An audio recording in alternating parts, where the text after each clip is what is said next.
Okay, good morning, everyone. And good afternoon for people who are joining online from other places. Good morning from people who are joining from the UK. It's so good to have you all here after 3 years and first time probably in such a large gathering in phase 2. I'm really excited and happy to celebrate your success, the success of this network. We are here to celebrate all of us. And I haven't prepared any speech or anything so that you start feeling comfortable. Okay? And because I think it's because we are meeting here with every one of you for the first time in the 3 years. So we all are super excited to tell each other what we have been doing in the last 3 years. And hey, come on, let's do more work. Let's collaborate with each other more. And well, if it is okay to present in 5 minutes and give a sort of glimpse of what we have done in 5 minutes time, I think it would be even better if we get an opportunity to discuss more during our networking sessions. The posters are up there, so feel free to look into the posters and have a great time, really. With that note, I would now like to invite our Vice Chancellor of the University of York, Professor Charlie Jeffrey, to open the conference and do all the hard work, which I haven't done. Thank you, Professor.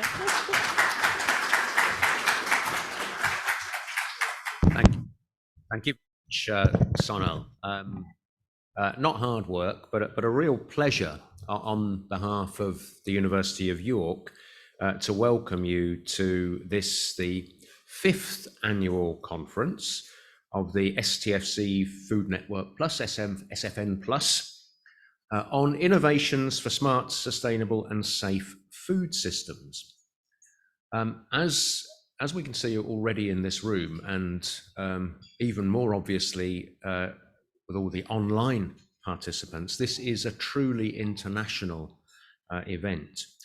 Great that we can have so many here in York. Great that others can join us online. I think we have 130 or so participants from around the world.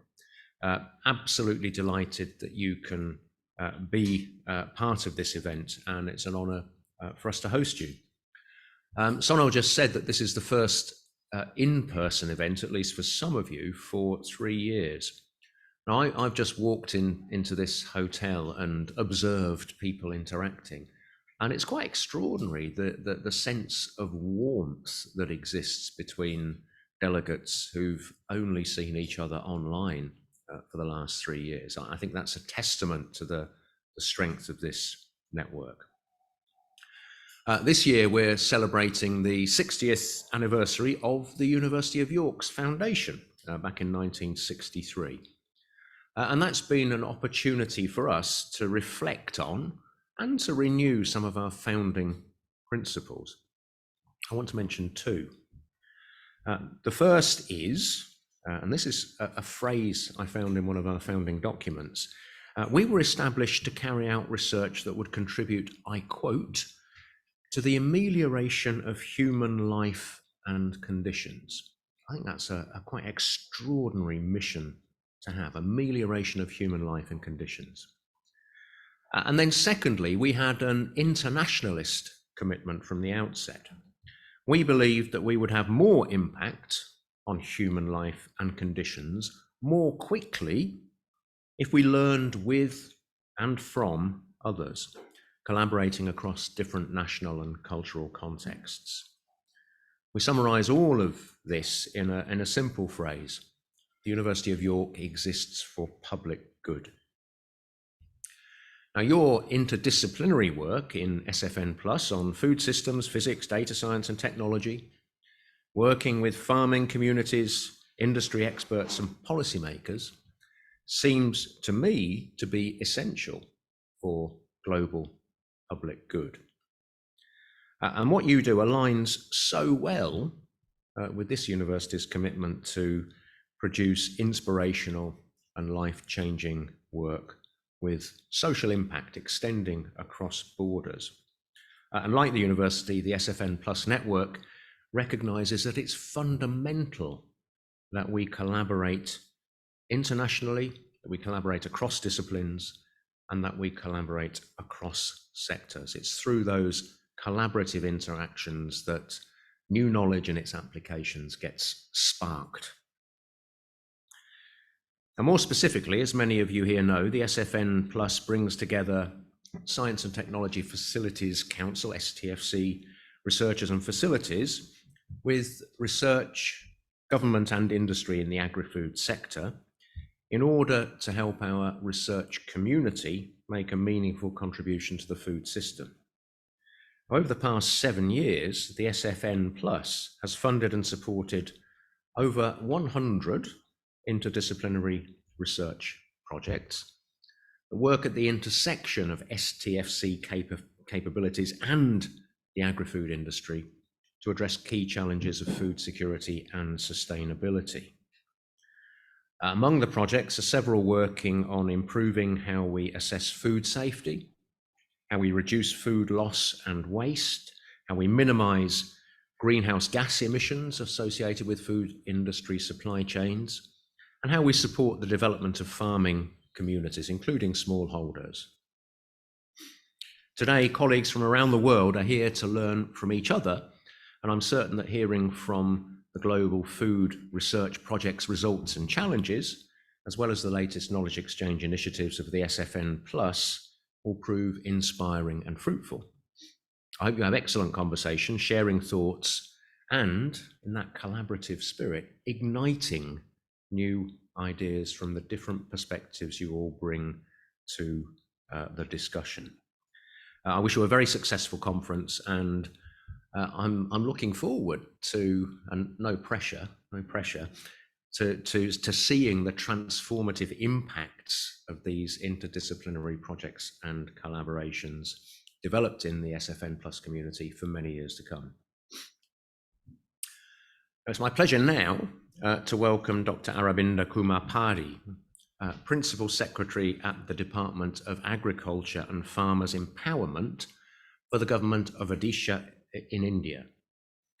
Dr. Padi joined the Indian Administrative Service in 1996 and has held various important positions both in the Government of Odisha and the Government of India. In his immediate past assignment as the Country Director of the International Crops Research Institute for the Semi-Arid Tropics, Dr. Padi played a very crucial role in making that institute such a success.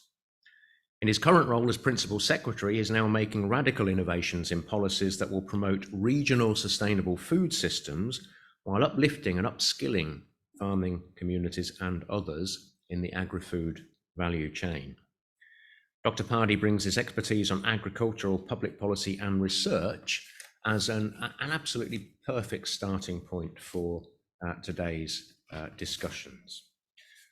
Very, very warm welcome to him, and we want to mark that welcome with a memento on behalf of the University of York, the STFC Food Network Plus, and the Science and Technologies Facilities Council. So Dr. Padi, thank you. Thank you.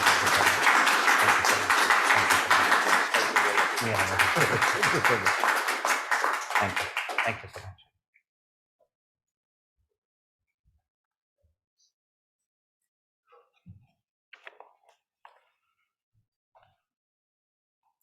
Thank you, Vice Chancellor, and that's for generous introduction. I feel very humbled and also privileged to speak in this particular conference. And I wish to thank Professor Sonal for this opportunity. And also this gives me an opportunity to meet many friends, Professor Dhora and many others, and also gives an opportunity to break my monotony as well, because in policy space, you are with ministers and people. So this is a very unique opportunity, and I wish to express my gratitude to the University of York and this SFN Plus network. The world over, there is a growing demand of recognition for the urgent need for towards sustainable diets and a resilient cropping system. So I really appreciate the topic, the subject for this particular conference. on the safe, smart and sustainable food systems. It has to be smart because we increasingly use technology. It has to be resilient because of climate change and many other factors, which I will just inform you. And I also look forward to engaging and also learning from many of the esteemed participants here in this particular conference. So you are all aware about the rain-fed landscapes, but I would just like to bring in a point wherein these are all the characteristics of rain-fed landscapes. We often talk about the irrigated agri-food systems, but then how they are different in their characteristics. The figures, I mean the pointers are there. So, and they are not only thirsty, they are also hungry, the soils in the rain-fed ecosystem. So that has to be appreciated in the policy space, and we can see it there. In the interest of time, I'll just go to the other points wherein I would just like to speak about the initiative that I'm heading in my department in my state of Odisha. So as I told, the rain-fed agriculture, the interesting part is that most of the rain-fed areas, if you map both the poverty landscape as well as the rain-fed areas, many of times they overlap, and that's the case in India and also in my state. Friends, if somebody asks us which is the most important challenge for the agriculture sector or for the agri-food system, obviously this is the climate change. And in the Indian context, where we see that there is a huge demand for the food with the increasing population, but at the same time there is depletion of the natural resources. So we have to produce more. With less, and that has to be seen there. But at the same time, the imperfect markets and the information asymmetry that impact the poor smallholder farmers the most. And of course, besides the climate change, the malnutrition burden is another daunting challenge for the policy space. All of us know as to how the malnutrition burden is a big challenge for all of us, because the malnutrition or stunting just not only is a number, because it has a very huge consequence such as the diminished learning capacity or the poor school performance in the school children, of course, the increased risk of chronic diseases. Let me also tell this very informed audience that if India doesn't achieve its SDG, then the global SDG is far behind. So India has to achieve, because 1/6 of humanity lives in India. Friends, I would just like to have your very good attention to this particular slide. A very simple framework, but speaks a lot, and maybe it would demystify many stuff. When we talk about the qualitative adaptation categories, we often think that use of technology or changing to a climate resilient variety could be a transformational approach. But from my own experience in the field, I can tell you that this framework fits into our particular experience that I would be speaking. If you wish to diversify from an existing cropping system to a very climate resilient cropping system, that change could be taken as a transformational adaptation category. So we often think that you use technology, that could be transformational. You use modeling, that might become transformational. You use a climate resilient variety, that might be transformational. No. To our sensible minds and from our experience, we could tell you that shifting in the cropping area or change of a cropping pattern or a crop diversification is a huge transformation that could happen, and that's what I wish to share with each one of you. Friends, I would speak about the millets. Millets are the small seeded cereals. 2023, the United Nations International Year of Millets. So I would speak about the millets, and obviously the figures speak for themselves. The millets would consume, they have very less water footprints in comparison to rice, wheat or corn or any other crop, and that's where they fit into this scenario. And of course, they are good for the farmers and the environment. I tell farmers because they are having, if they can be grown in marginal lands, and I told you that in the rain-fed landscapes, the poor farmers, the small and marginal farmers dominate. And this is just a snapshot as to how the millets are extremely nutritious. They are very good they are good sources of carbohydrates, protein, micronutrients, and also other phytochemicals. And also they have huge nutraceutical properties. Just to give you an example, the finger millet, or in Hindi they call it as ragi, that is having huge quantum of calcium, the micronutrient. It is in fact one glass of finger millet is equivalent to 3 glasses of milk. That's the simplest example. And of course there are other dietary fibers. They are gluten free, they have low GI, so they are good for the diabetics, and they are good for a health conscious population. So these are the health benefits. I'm not touching there, but they can take care of many of the lifestyle diseases. This is my state, Odisha, an East Indian state, one of the 28 states of India. And often it is beset by the natural calamities. In fact, I just made a study and found that in the last 50 years, only 3 years have been normal years. Something or the other, it is either dry spell or drought or flood or cyclones, but you can just Google it and also get to know from literature. It is one of the states in India which has won recognition worldwide for its excellent disaster response and recovery. So it is prone to natural calamities, and that's where we find that we need to shift from our existing upland rice to crops like millets, which are not only climate resilient, they're also nutritious. We found that we have also now become a surplus state in rice production.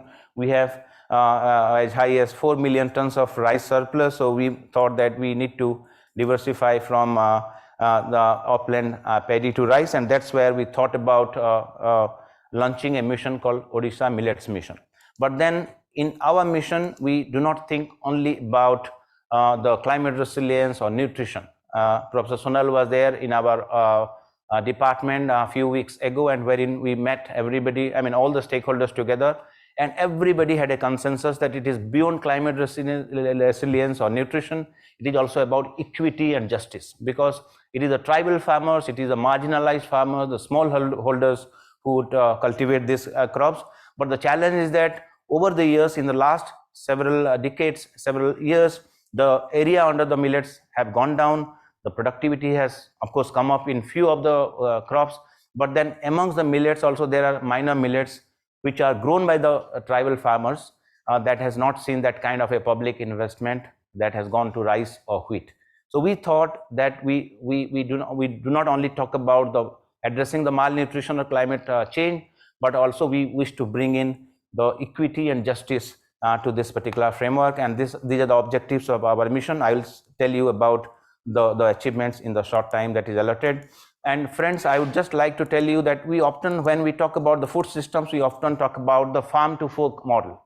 But here we are just talking the reverse. We are talking about the fork to farm model, wherein we wish to create consumer awareness about this climate resilient or nutritious nutri-cereals, and then create that demand, which ultimately will help positively a farmer in the last mile. So this is the fork to farm approach, where we incentivize a farmer going for the scientific agronomic practices, and also we do not want to impose any kind of prescriptions from the government side. We have given a lot of flexibility in the administration, in the governance, and also we want to also make it more inclusive by tackling the genuine problems which often we encounter. I can give you one example. In any government scheme, the land holding is taken as one of the parameters for assistance, but in our mission, we do not. We also take care of the landless farmers and others. So as I told you, this is a multi-stakeholder approach. We see that nobody is excluded, and the selection of farmers also is very transparent. We engage with the civil society organizations. Professor Dora and our team, they have worked in many parts. Sonal and others are also working. We see that the CSO partnership has yielded very good results, and we want to collectivize the farmers into FPOs, the farmers producers organizations, or the women self-help groups, because the land holding size is very small. So to offset any kind of skill disadvantage, we wish to bring them together. So these are all few pictures of as to how we go for the agronomic practices, wherein we wish to promote even the natural farming practices there, and we do not wish to impose the green revolution technologies. If the farmers are interested, they can go for it. I would just like to take permission from the Vice Chancellor and go for a few more slides, wherein this is a very fantastic experiment done by our mission. Nowhere across the planet, we searched in the literature, scientists also came up, the FAO is now showing interest, wherein you would have heard about the land races, the traditional land varieties, the traditional germplasm which is available in the field.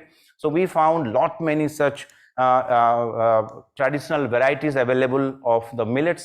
So they have been preserved by the tribals, by the primitive people for centuries, but there is no benefit which has gone into that.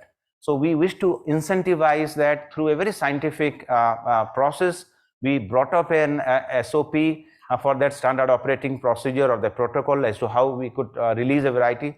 So you would have heard about a release of a hybrid or a high yielding variety, but here a traditional variety conserved by the tribal people, the marginalized communities for centuries now would be released as varieties. We found, when we went for all scientific design of experimentation, we went for the RBD, the randomized block design, we went for the replications, we involved the scientists, we involved the custodian farmers, the state agriculture universities, and my extension officers, all of them were together. We went for a participatory varietal trial, and now the results are startling. The results are now giving a new ray of hope to the entire globe, not only to our state. In fact, the FAO, Indigenous Peoples Network, they have shown interest and to partner with us, wherein we now see that 4 such varieties are now getting released. Let me repeat, a variety which, I cannot call it as a variety till it is notified by the government, but a traditional germplasm, a traditional land race which hitherto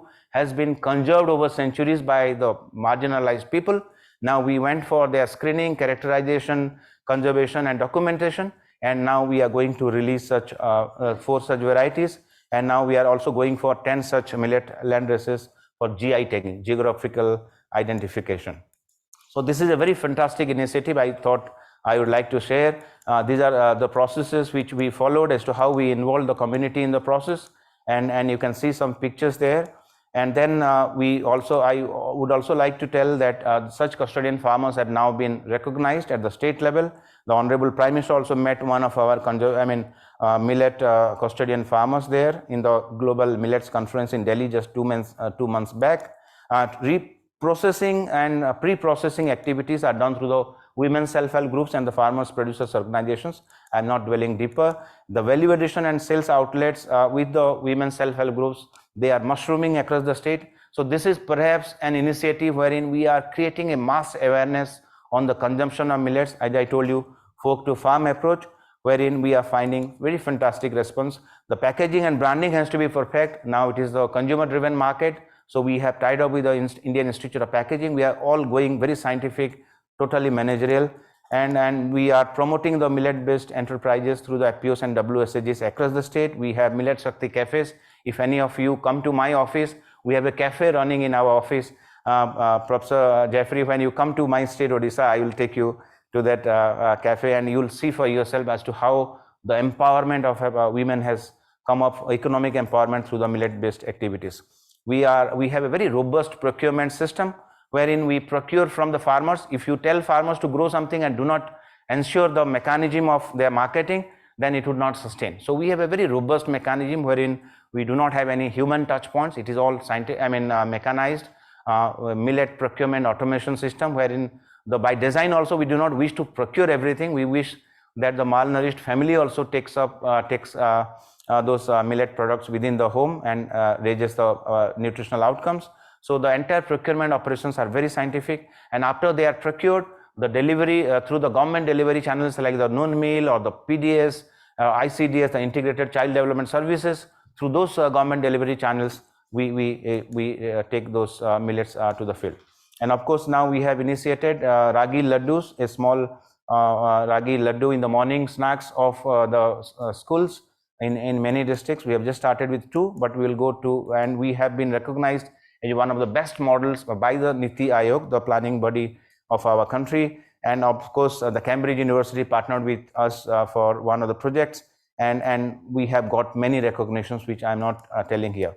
This is the International Year of Millets. We have very defined framework there, wherein we wish to link millets to all the possible stakeholders. Maybe in the SDG network, wherein we wish to know the millets and the SDG linkage. The University of York, I invite Professor Sonal and the Vice Chancellor and any of your researchers could come and help us in those activities. There are many others which I'm just leaving with the sports. Odisha, the state of India, where I come from, hosted the World Cup hockey for the second time in a row. So we took this opportunity of taking all the players there, Indian hockey team, and the millet was branded very successfully. Of course, we took help of the celebrities in the branding. And then, of course, if you just tell that millets are good for you as a consumer, people would not take. It has to taste to the palate. So we wish to respect the culture of a particular group, and we wish to also see that they are accepted. So we have tied up with the hotel and restaurant associations, the chefs, and all the stakeholders. As I told, this is perhaps one of the few government initiatives where we are seeing we are going very full with all kinds of managerial inputs, and we are seeing fantastic outcomes. We also had a millet song made for the International Year of Millets. Yes, it came from a state like Odisha. It is not from the government of India. It came from my state, and this was composed by a Grammy winner. So if you permit me the time, it would run for 3 minutes. If it is not, then you can just Google millet song and listen later. If you permit, then I will play.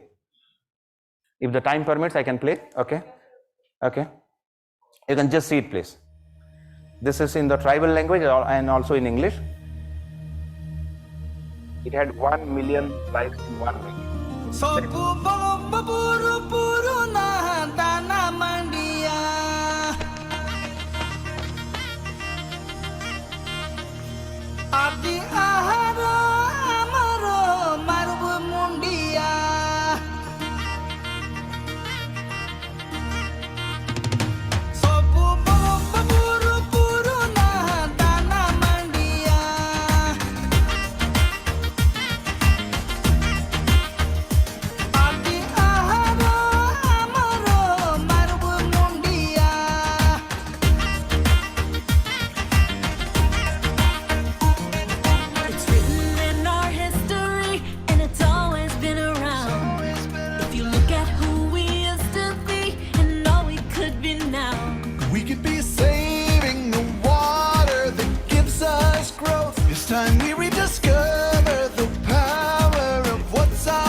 Our feet on the trees and in the breeze, the rivers, oceans, and the seas, and the world's full of gifts.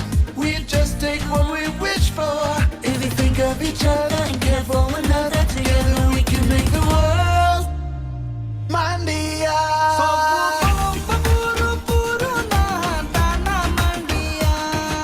Trace it to our roots. Everybody should eat millets. Trace it to our roots. Everybody should eat millets.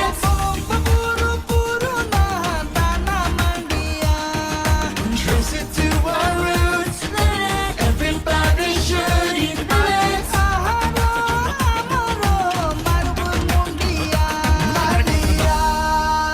So this is made with the guidance of our Honorable Chief Minister. This has got extremely huge acceptance, and you hear about government schemes working in silos. This is perhaps one of the few initiatives where all the departments work together. There are many researchers, independent studies who are citing this as one of the best models in the globe to popularize millets and any other government scheme. So I thank each one of you for your attention. The last bullet only, wherein I wish to invite the support or the partnership or the possible collaboration from the University of York or any of the intelligentsia available today or in the online audience. We'll be very happy to work with any one of you. In fact, this particular mission, the Odisha Millets Mission, we work with multiple stakeholders, whether it could be a smallholder farmer, or the self-help group, or the businesses, or the chefs, restaurants, sports celebrities, sports stars, nutritionists, social media influencers, everybody. So we want to make at least our state healthier, and at the same time take care of the challenges of the climate change and malnutrition. I wish to thank each one of you for your kind attention. Thank you. She is not a cartoon character. She is our mascot. She is named Millie. The beautiful lady is named Millie. M-I-L-L-E-T is millet.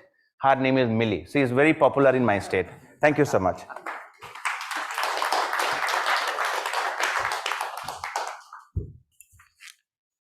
Thank you again for the opportunity. Thank you, Sonal. Right. Thank you, Vice Chancellor.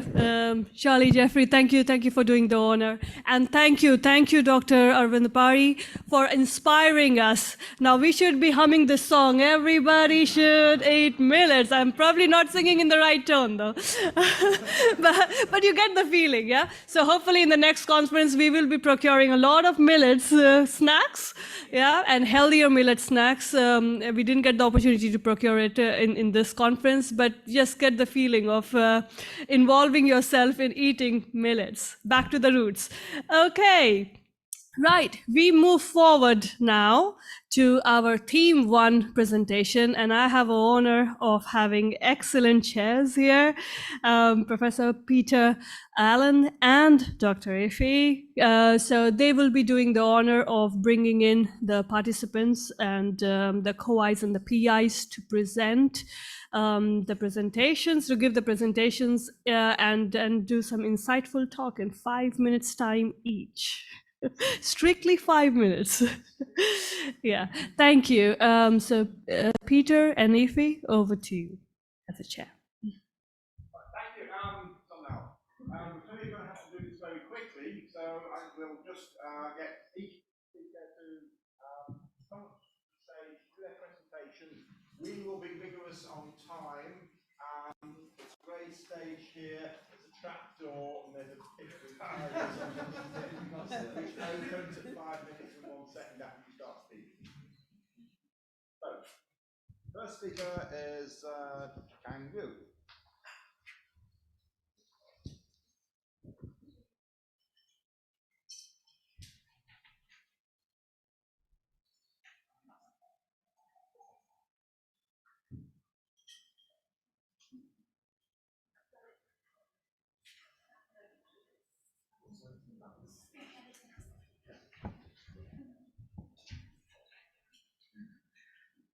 Hello, good morning, everyone. I'd like to present our research, AI coupled with aerial imaging and mobile sensing. The PI is Dr. Paul Yang from the University of Sheffield. Globally, the yield losses are frequently associated with emerging or re-emerging pests and diseases. To deal with this problem, usually excessive usage of pesticides are a problem that we're eager to solve because it could cause a severe soil health problem. And in addressing this problem, we're also trying to contribute efforts to contribute to the government's net zero carbon emission policy. Our objectives is to detect and quantify the weed diseases and measure disease tolerance thresholds, and finally, we will determine whether pesticide application is advised to use. And in a data collection stage, we have collected 41 channel HSI map of winter wheat at Wellcourt Farm. And some of the problem, sorry, could I just,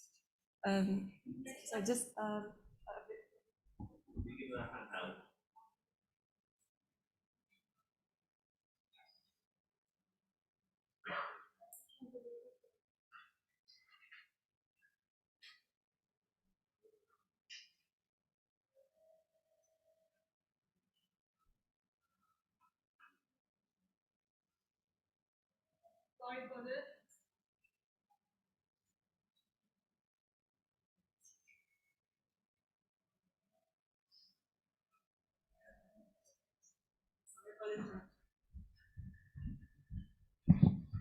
So some of the problem we are having in the data collection stage is that the fixed crop growing cycle, and also we have to accommodate to the wind and other temperature or winter issues when flying the drones. So there's some challenges to collect the data set.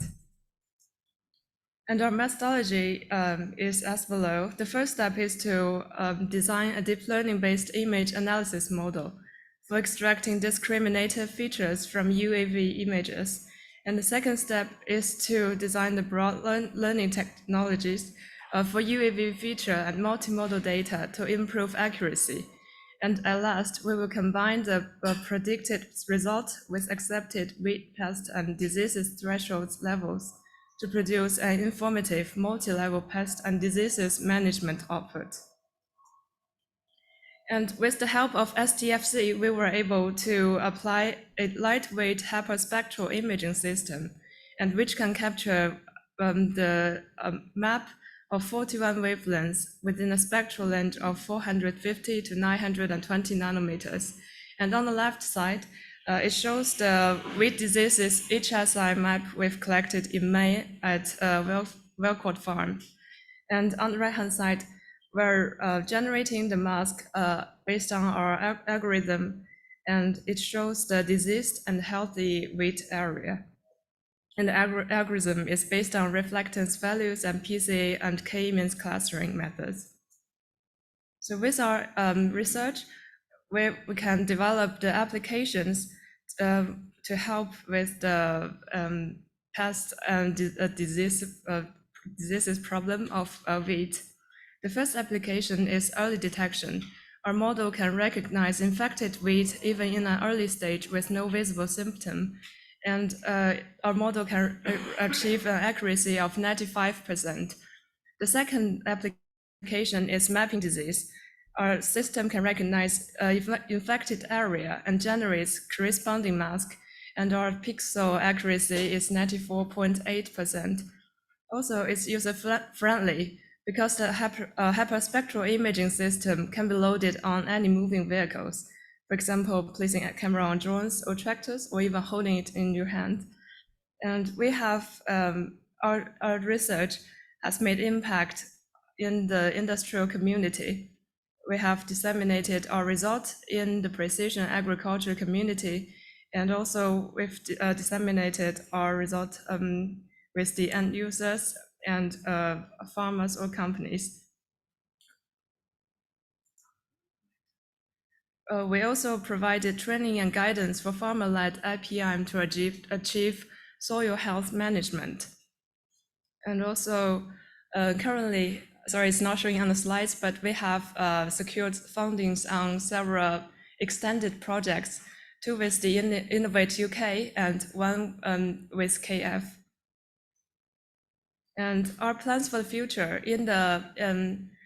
in July, we will have a second campaign to collect more data on wheat diseases to keep track of the disease development, and also to have, because with the development of diseases, we can have images of the wheat with severe disease, which will help our model developing. And in August and September, we will plan to continue to improve our model accuracy with the extra data, and also we will try to apply unsupervised machine learning methods or transfer learning models, so which can also deal with the problem where there's no label for data sets, because sometimes it's hard to recognize disease from early stage. And finally, we will present our research results at major international conferences and journals, and we're also organizing special session on precision agriculture in IEEE Athens 2023. Thank you for listening. Okay. sorry about interruption. There was a problem with the slides, so sorry about that. Right, thank you for that. We're not taking questions immediately after the talks. There'll be a question and answer session later on. So the next presentation is by Dr. Stephen Sam from Brunel University.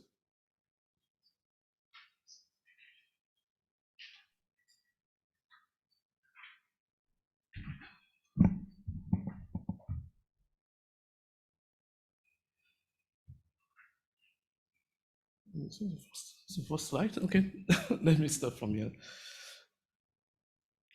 Is that the first slide? Okay, yeah, I need to recognize some of my members here. So I already got 3 of my team members in the panel here. Thank you so much for the invite and also giving the opportunity to work on this project. Dr. Pradi has already started talking about the intersection between indigenous knowledge and scientific knowledge. So he's kind of touched upon some of the work that we're also doing on this project. So my name is Stephen. I work at Brunel University as a lecturer in computer science. I'm more interested in data-driven food system. Okay, so we look at our project is preservation and visualization of African indigenous knowledge. Let me go. Okay, so if you've probably been to Africa, you must have maybe consumed food made by traditional farmers.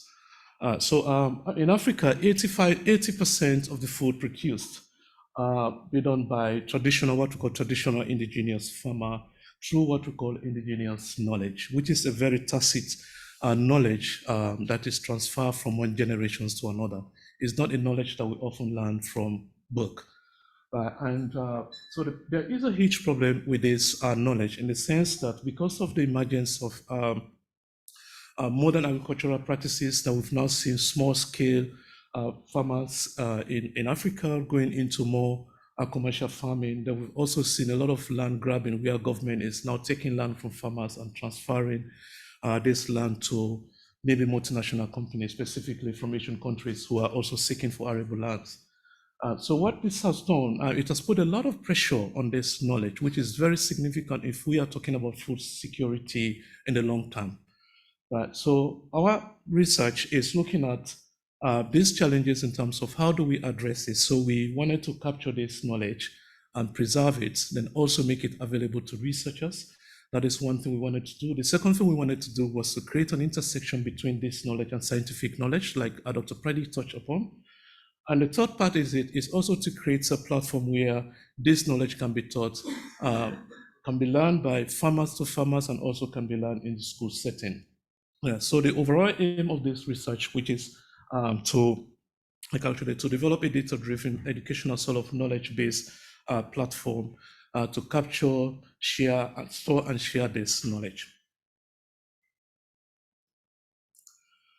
Okay, so to achieve that, we look at 2 different sort of methodological approaches here. The first one was what we call citizen science approach, and the second one was data science. So we look at intersection between the 2. So for the citizen science, we look at 3 different methods implemented there. The first one was participatory, what we call participatory photo elicitation. Yeah, so what we did was we gave farmers cameras and mobile phones and give them to collect data to capture their everyday practices in terms of food production, food processing, and food consumption. Then we use those images and photos to engage them in a more kind of dialogical space to get much insight from them about their experiences around traditional practices in food system. Then we created a Zooniverse platform, which is a FCFC capability that also allow farmers or ordinary scientists, people who have no knowledge about research, to also able to do a bit of transcription and translate this data, do a bit of classification. That project is still running on Zooniverse platform. Okay. Then the third part of citizen science we did was to integrate citizen into the technology, the design. That is, we're looking at more citizen-led sort of technologies and what sort of platform can we develop in a sense that farmers can learn from farmers and also can be used by researchers. Then the data science approach basically look at a lot of 3 different aspects, which is data visualization, provide a visual graphics of insight into the food processes, and that will be probably used by policymakers. Then we're also talking about API access, which means that if this data stored on our platform can be accessed by any researcher or any other platform, then we're basically basing our design on FAIR principles.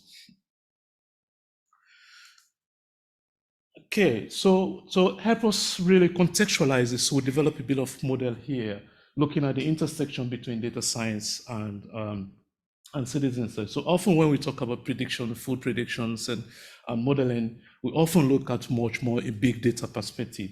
So we were thinking about big data is not just enough. We also look at what I call tick data. So tick data is data we actually collect from more qualitative perspective, getting this tick insight into the participant and able to input that into the system to also give us a better prediction rather than just relying on scientific data. So that is why we collect the qualitative data as well as the computational part of that. And combination of that will give what we call the socio-technical insights, which to a large extent may lead to some form of full implication, the implications of that. Okay, so this is an example of the platform that we already developing. We've already got started developing the prototype of this platform. So the idea is to have this platform it will be categorized into three parts, mainly. The first one is looking at, this is the front, the interface of the front face of that, where you're able to recognize where all these knowledges are coming. So it's not just our research. So we want to create a knowledge-based platform. So it could be farmers, or researchers living in other parts of the world, other part of Africa, that capture their really useful data and input into the platform. Okay, so this is one of the interfaces of the platform we're working on. And this is also the dataset platform. So here you are able to get access to it. Let's say you're a researcher, you need dataset. I teach data science in my university. So one of the really struggle we have with teaching this particular aspect of food system is having datasets, right? So this could be a possibility for researchers to get access to the dataset and analyze those datasets as well. So that is the next interface. And the third one is the learning space. This is where we talk about, farmer learning from farmer or school, being taught in university or schools, also kids learning from a different perspective of food production, food processing, food consumption, and also we have the different what are called AIK tools, which is because African indigenous, what sort of tools are being used in this sort of food production.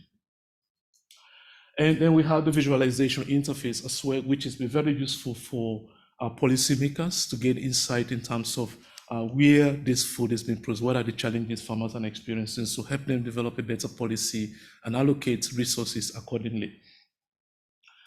Okay, so these projects, we have short-term and long-term impact. So for short-term impact, we've already done a bit of a conference paper presentation, and it's sort of gaining recognition. We invited to Amsterdam University, where I also presented our work on this indigenous knowledge. Then recently, I've also been invited in the US to also talk about our project. So in the long term, for the long-term impacts, we're talking about facilitating knowledge sharing, promoting gender equality, and breaching this sort of indigenous and traditional knowledge. And it's also been recognized by our university as one of the impact case study for their next REF project. So we're working towards that direction.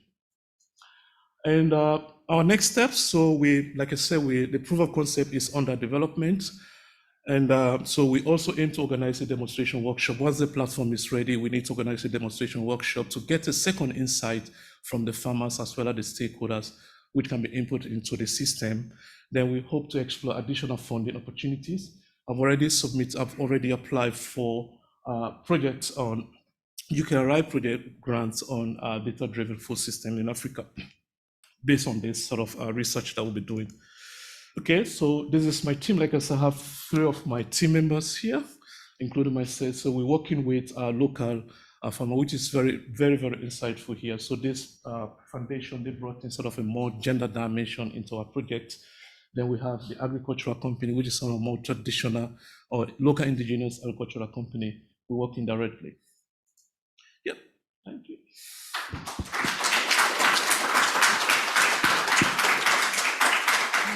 Thank you very much for that. The next presentation will be given by Mr. Vivatvong Vishit Badakan. I pronounced that well.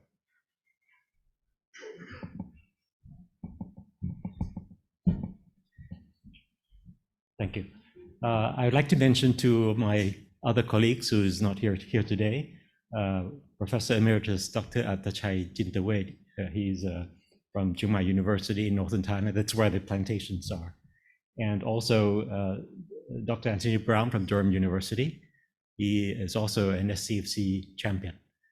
The topic that we're doing the research on is basically to predict sweet corn yield using two methodologies. One is by analyzing multispectral images together with machine learning, and the other is from crop modeling. Eventually, we'd like to combine the two together to get a better result in terms of accuracy. Thailand is a major exporter of sweet corn, a world-ranking exporter of sweet corn.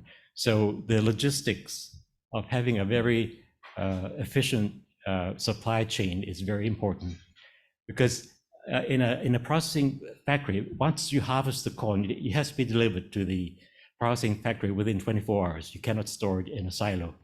So it becomes very critical. The plant wants to know on a daily basis how much raw material is being delivered to the factory, because if there's an oversupply, then the growers would be very detrimental to growers, because the excess capacity would have to be used as animal feed, which lowers the value of the sweet corn. And if you don't have enough feeding the factory, then the factory would not be operating at maximum capacity. So what we do is basically, I'll skip this part. What we do is we have 10 plots, as you see the red boundaries there. And if I were to expand one of the plots here and take a detailed view, what we do is that we want to generate as many data plots as possible for the machine learning. So we subdivide each plot into microplots, 2 meter by 2 meter microplots. And we use the drone to capture multispectral data, generate NDVI, and we select samples within these microplots to do our data points. So what we do is that before harvest, we identify which microplots we want to take the samples of. We use a GNSS, a global navigation satellite system, out in the field, identify the plots, and then take the corn within that 4 square meters and actually weigh them. So these are the way that we gather the data. So we have about 400 data samples. 70% of that is used for training, and the other 30% for verification. So we generate various vegetation indexes to be almost 31 vegetation indices that we run with a model in order to generate, sort of narrow down the ranking of the vegetation index that actually has influence on yield, as you see here. And so we capture the data in 3 phases. The phase 1 would be between 35 to 60 days after sowing. The second phase would be from 60 to 80 days after sowing. And the last stage before harvest was about 80 to 100 days after sowing. And the middle part is where the flowering of the corn takes place. We run our model, machine learning model, using the linear model, the trees model, and the SVM model. And we found out that if we use the data during the flowering process, the SVM model gives us the best accuracy in predicting. Then what we do is that we run concurrently the DSAT crop modeling software, which takes a different kind of data set, weather data, soil data, the way you grow the crops, the types of cultivar, and some measurements of crop performance. By using the DSAT model, we come up with a yield prediction, which is sort of almost linear. in terms of the measurements of the estimated yield and the observed yield. The accuracy is about 90%, comparable to what we did on the machine learning process. So with the next 3 months remaining here, we would want to look at how to combine the two methods together to get a much better accuracy in our prediction model. And our plan is to expand this to cover other, quote, economic crops of Southeast Asia, namely cassava, palm oil, coffee, and high-value tropical fruits. And we anticipate that we will publish this finding, and we're in the process of seeking more funding. Thank you very much. Thank you.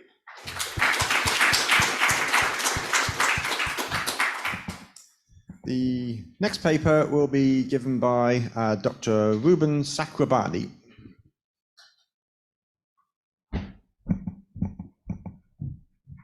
Good morning, everyone. I'm Ruben Sakrabani. It's a pleasure to be here.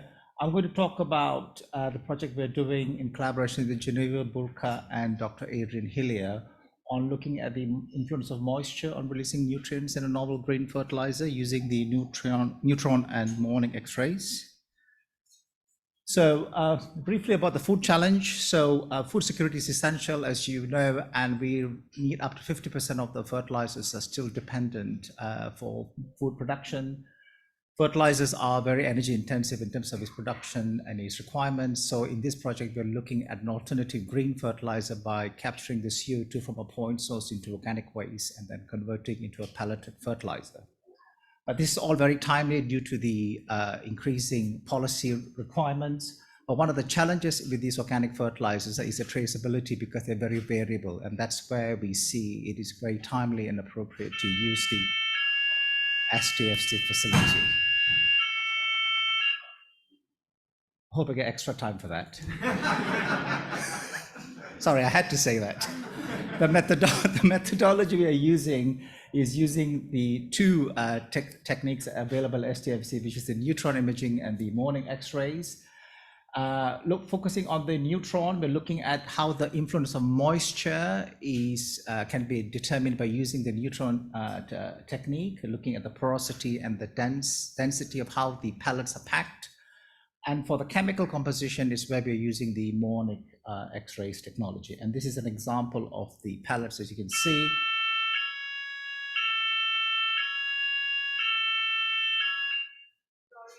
I get double the extra time. Thank you very much. And then we also have built on this on a previous work that we have done using Raman spectroscopy, but due to the darkness of the pellets, we found that it has got its own limitations. So we are moving on with the neutron and the morning X-rays.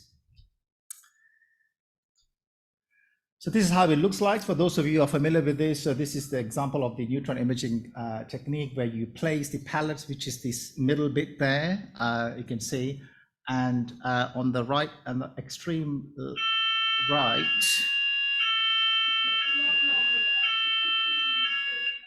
sorry, the cursor, I need to place it at the black diagram. I can't seem to, okay. Yeah, so on the extreme right-hand side, you can see that's actually the image of the neutron, which is actually slicing the pellet layer by layer. And you can see the image, we can see the dense material is where the packing is good, and where you can see voids is where you can see, obviously, it's not ideal. So this gives an image of how integral is the pellet in terms of its packing density. We will also corroborate that with the model as well. So I'm not going to go to that great detail because of time, but this is also a Aviso software that looks at the slicing of the pellets, and the diagram that I showed you before is an example of how the software brings it all together. So why this is important in a practical term is you can see this is the image of the pellets from the field trials we've carried out, and we are still carrying out looking at 3 different formulations. And you can see this is the pellet in its kind of original state before being applied. And the pellets on top is when it's been exposed to soil moisture, that it soaks up the moisture and then it buckles and releases the nutrients.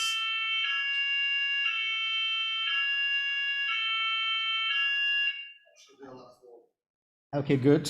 So 10 minutes.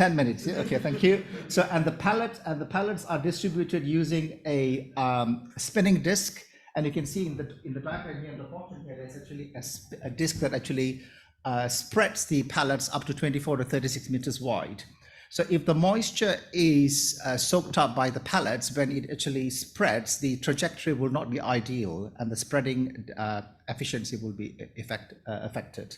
That's why the moisture level is important.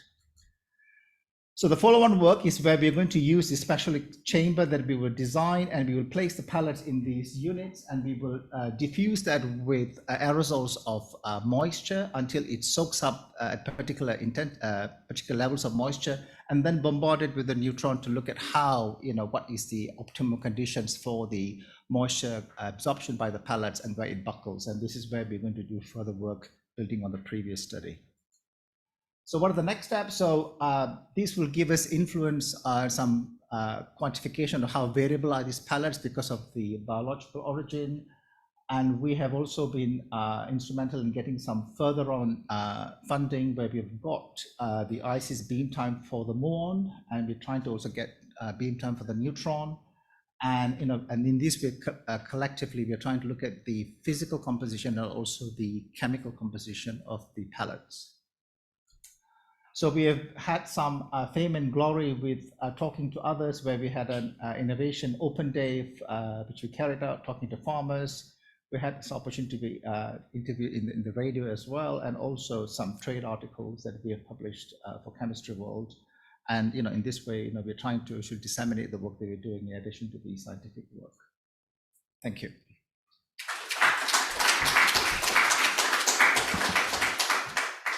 Thank you very much, Dr. Reuben Sakabani, for the presentation. As Professor Peter Allen did mention, we will encourage everyone to think about the questions and follow up with the presenters. For those online, please drop your questions and we'll pick it up. And I think I'll be inviting the next presenter, Dr. Maria Anastasiadi. You're welcome, Maria. Maria presenting on monitoring tropical pollinators in conventional and organic fruit orchards in central Thailand.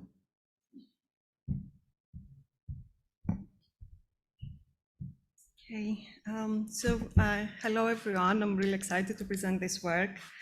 Unfortunately, Alisa could not be here. She's the PI and she sends her apologies, so we'll present on behalf of the team. We also have Dr. Jens Jensen here, who's the STFC COI and his helped advice throughout the project. And I would like to give a special thanks to Mena Shehata. She's the research assistant who helped with model building.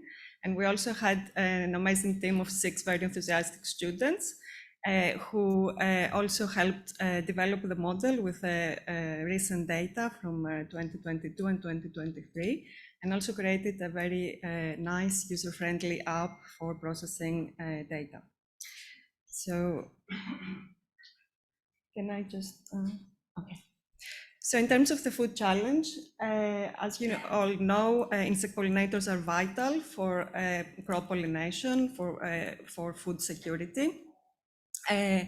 But the population of insect pollinators, especially bees, is declining worldwide. So there are many factors contributed to this issue, such as disease, habitat loss. But one of the main factors that has emerged recently is the use of pesticides, especially belonging to the group of neonicotinoids. However, the majority of the studies that have been done until recently are concerning pollinators native to Europe, and very little is known about tropical pollinators. They're massively understudied.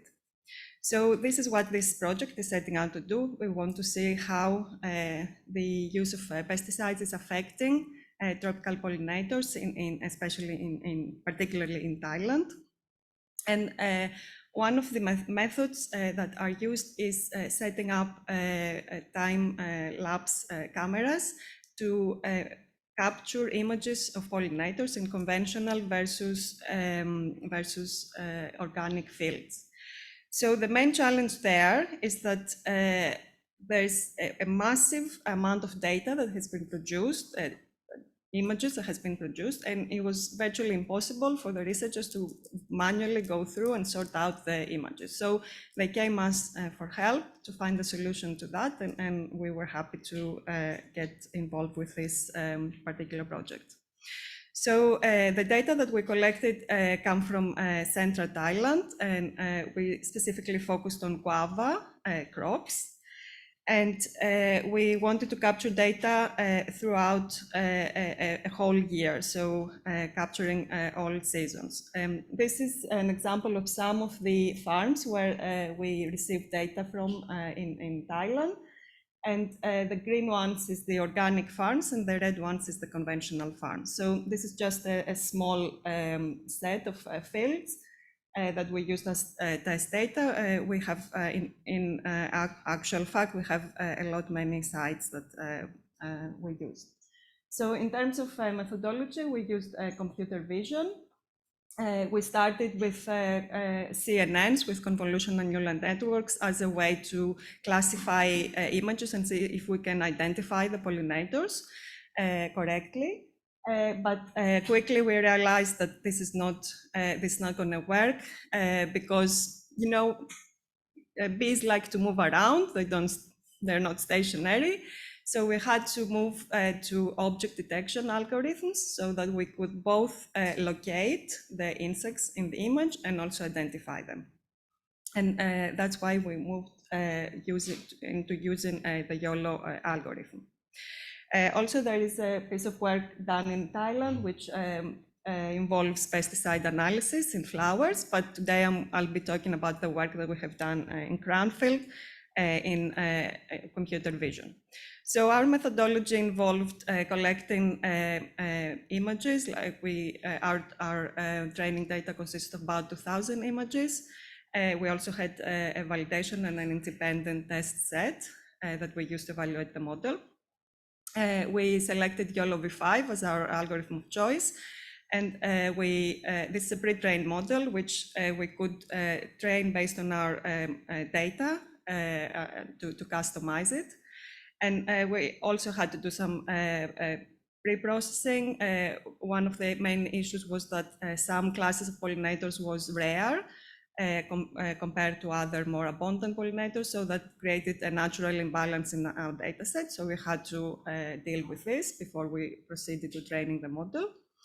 And we created different versions of models, both with the weights as they are, and also doing some hyperparameter optimization using the evolve function. So this is the confusion matrix that we got for all the different species and taxa pollinators. And for the majority of them, we have an accuracy of more than 90%. In many cases, we have 100% accurate identification. So these are some examples from capturing images in guava orchards. We also identify the flower because sometimes we might want to extend this application to other crops. So identifying the type of flower we thought would be of use as well. And it can locate and classify accurately the pollinator in the picture. It performs equally well when we have multiple bees in the picture. So here we have two different species of pollinators, and they're correctly located and identified. And we also tried on video, and this is an example of how the algorithm performs with video image, with video footage.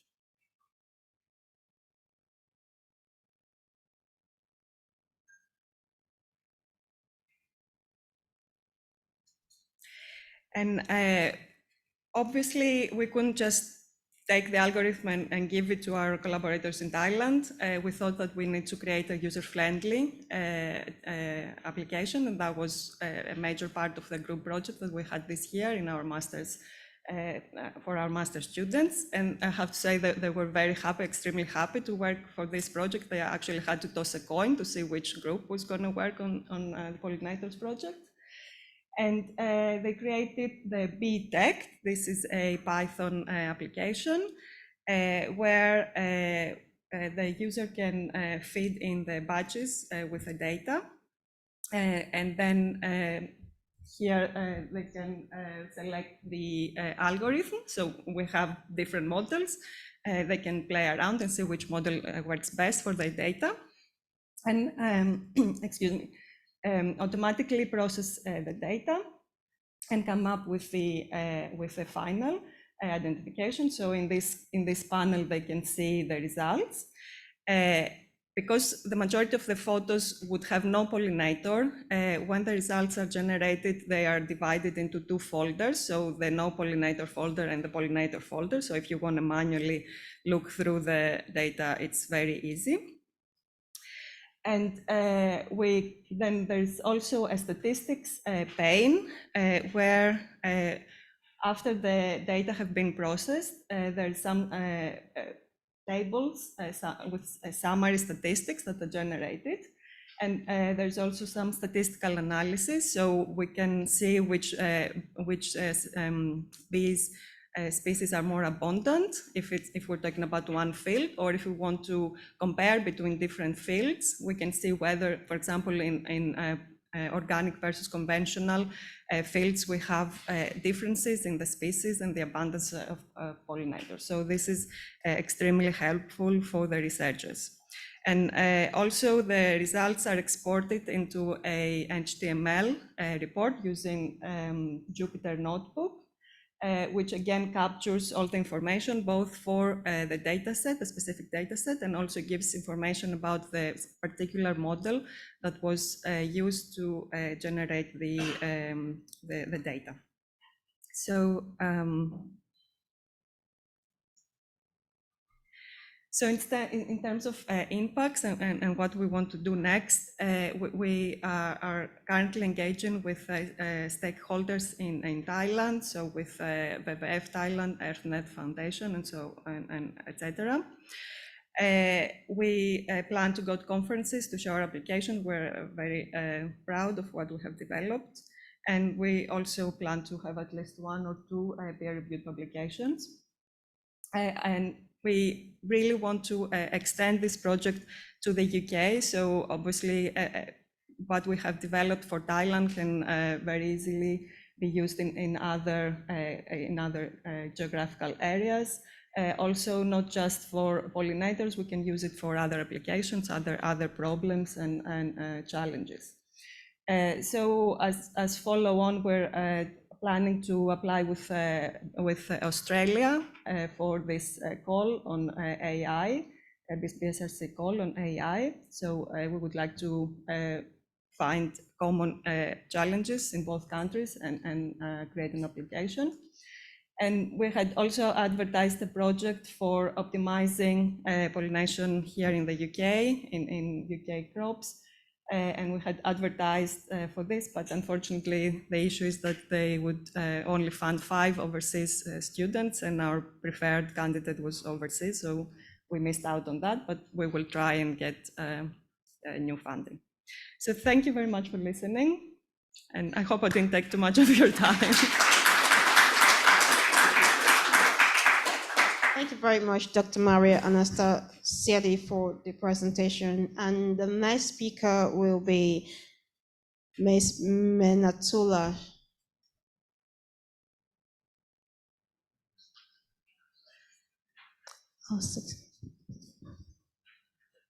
Okay, sorry. The next speaker will be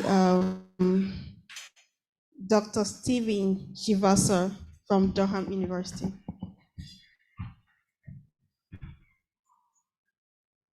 Thank you very much. I want to start by thanking the SFN Plus for providing this funding, which started a series of exciting tasks that we have developed over the last few years, and we are looking towards the future. So I'm working with the guys you can see on the slide there, University of Strathclyde and the STFC Diamond facility, as well as the neutron imaging. So our challenge, we are working with a group of smallholder farmers in Africa, in Zimbabwe in particular. So our story is quite similar to the Odisha one that the plenary speaker talked about. We are trying to work towards switching from the current crops that are being used, particularly maize, which in Southern Africa is the wrong crop in terms of the climate. There's too much heat and it requires a lot of water, but there's a lot of drought. So we are trying to see whether we can actually move to some of the indigenous crops, cowpeas. So we are working with a group of women who spun off a company in order to make products from cowpeas. So they are making sausages and burgers. But their biggest problem is that the soil health is not optimum for good cowpea production. So the soil within that region is severely degraded. And what you find is that we've done this experiment in our lab. We shipped about half a ton of soil from Zimbabwe to Durham, and we grew some cowpeas, the degraded soil against a pristine soil that we had procured in the UK. And when you expose these plants to drought, you can actually see that the degraded soil cannot hold water and the plants are much more vulnerable. So that's the actual challenge that we are trying to work on. So in terms of the methodology and approach, so we are starting with the soil, the pristine soil. We grow plants in there. And what this SFN Plus project funded, we are now doing imaging to check what is happening under the ground, how the roots are responding. So we are looking at the root architecture in response to drought. So from that, we have been able to develop new hypotheses on the basis of the exciting results that we obtained. And we take soil and root samples. We do high DNA sequencing of the microbes that are within the soil. And then we create large data sets, but we are also in parallel doing bioprospecting for microbes that we can use to protect cowpea plants as well as other crops which are grown within the country against drought, which is something that is not widely done at the moment. And we are working with some UK companies we are talking to who are now interested in developing that as an agri-technology. So, of course, starting from the soil, we went to the diamond facility and we did some imaging. So that's how it worked. So my talk is very fast. So the key results. So what we found is that when you take the pristine soil where plants seem to thrive better, but if we inactivate the resident microbiome, you actually find that the plants become more vulnerable to drought, which is quite interesting. So we know that there is a consortium of microbes within this soil that is helping plants to adapt towards drought.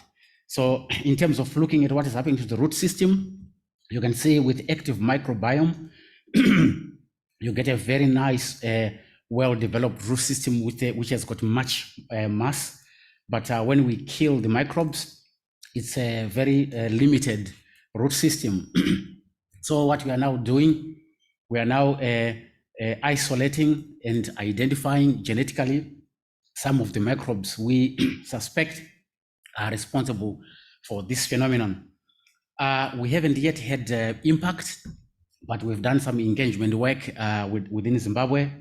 So I was there in March and we ran a 2-day workshop where we brought banks, different companies and the smallholder farming community to try to see how science innovations and business innovations can help farmers to take up technologies.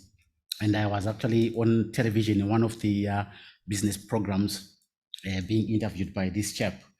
So thank you very much.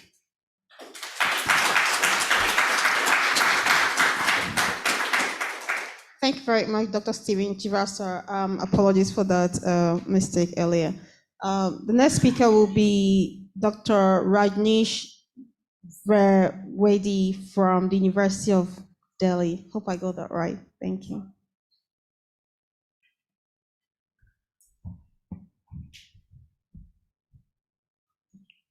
Okay. Very good morning, everyone present here.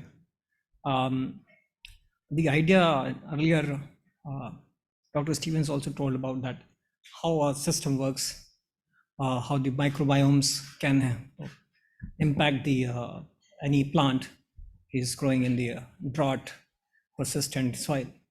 My idea, my concept was not just limited to the soil security in terms of the quantitative gains, but rather in the terms of integrating the whole food web idea.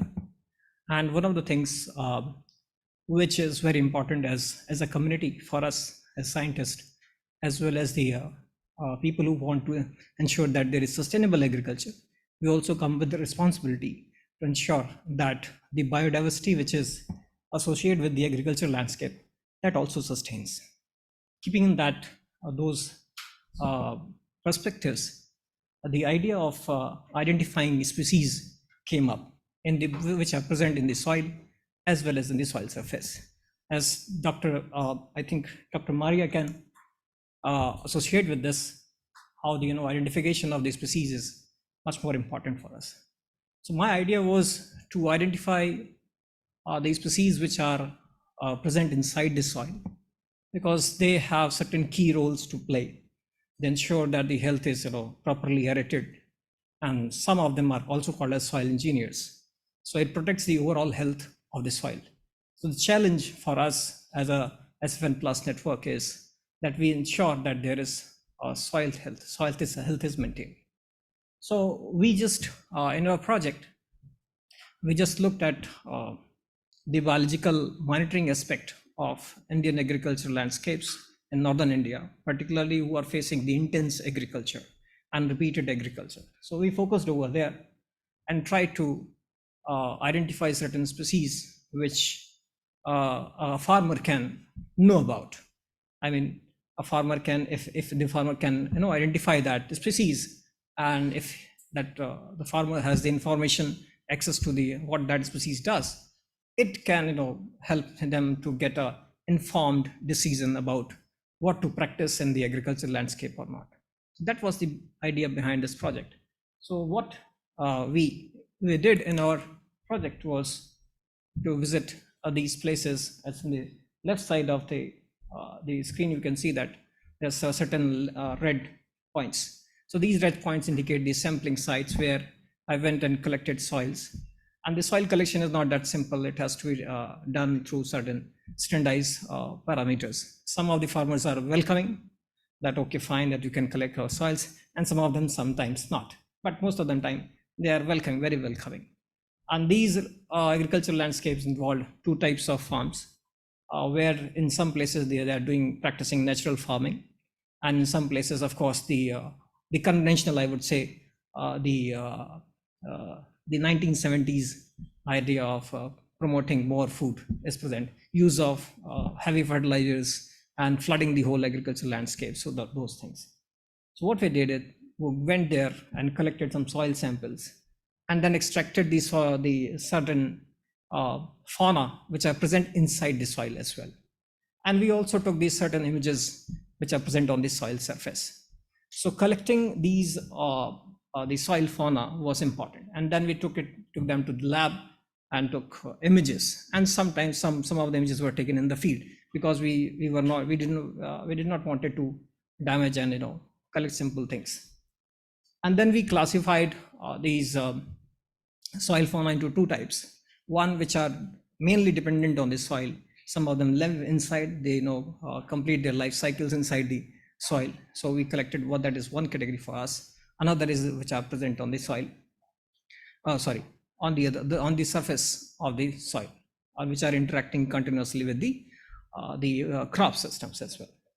And then we did the machine learning idea of differentiating between these species, if the AI can do it or not. And of course, as Dr. Maria can probably knows this, that yes, of course, this was helpful in terms of identifying the species which are present.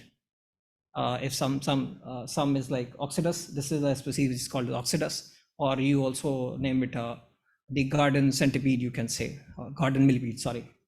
So these types of species are very helpful in maintaining soil health. So when we identified, it was very possible to identify the soil species as well by means of AI. But it is comparatively not that efficient. We compare it with the other faunas because they are more colorful and much more visible. But there was certain limitation in our the whole exercise. The limitations were that we did this whole exercise on the adults species, so it is not including the larval stages or nymph stages. So there are there's so many images which had those ideas, and it became a challenge for us. So unless we know about how to differentiate between the life cycle stages of these species as well, we will not be able to actually quantify the impacts. So the further next stage of our project is that we go for even further, one step further, that collect the life cycle stages images and complete the identification process. And then in the next stage, the only identification is not the important thing. Rather, we will like to create an interface where the farmer can use his mobile or her mobile and collect the image of the said species and get the utility of that species for them.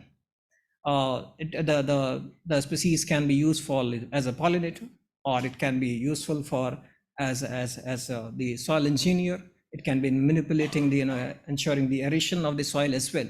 So that functions can be attached to that particular species, and if that farmer knows about it, they can switch or change their own practices. So it's a kind of micro level idea. The particular farmer can do and decide on their own what kind of crops they can grow, which are friendly to the soil fauna as well. We will say that some of you can say that if you are going for the agriculture, then it may be a secondary task for us. But no, we should not think like that. It is an integrative task, and we are talking about sustainability. And sustainability is not just for us, rather it is all the living things on this planet. And with these lines, I'll end. Of course, we are looking for more fundings, and we'll try to create a platform where such information is available for the farmers. Thank you so much.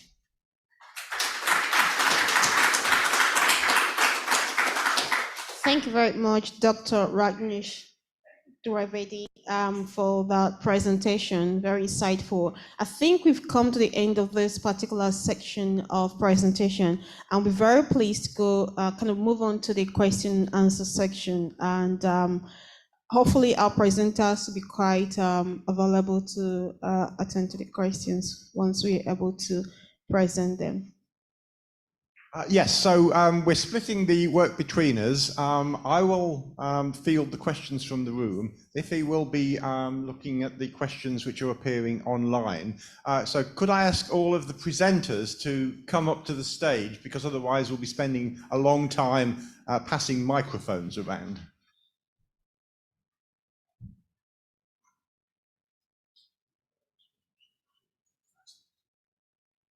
Right. Yeah, I think if you just line up here without getting blinded by the microphone. So this is an in-person meeting for the first time in ages. So let's start with questions from the room. Do we have any questions for any of the presenters? Yes, sir, at the back.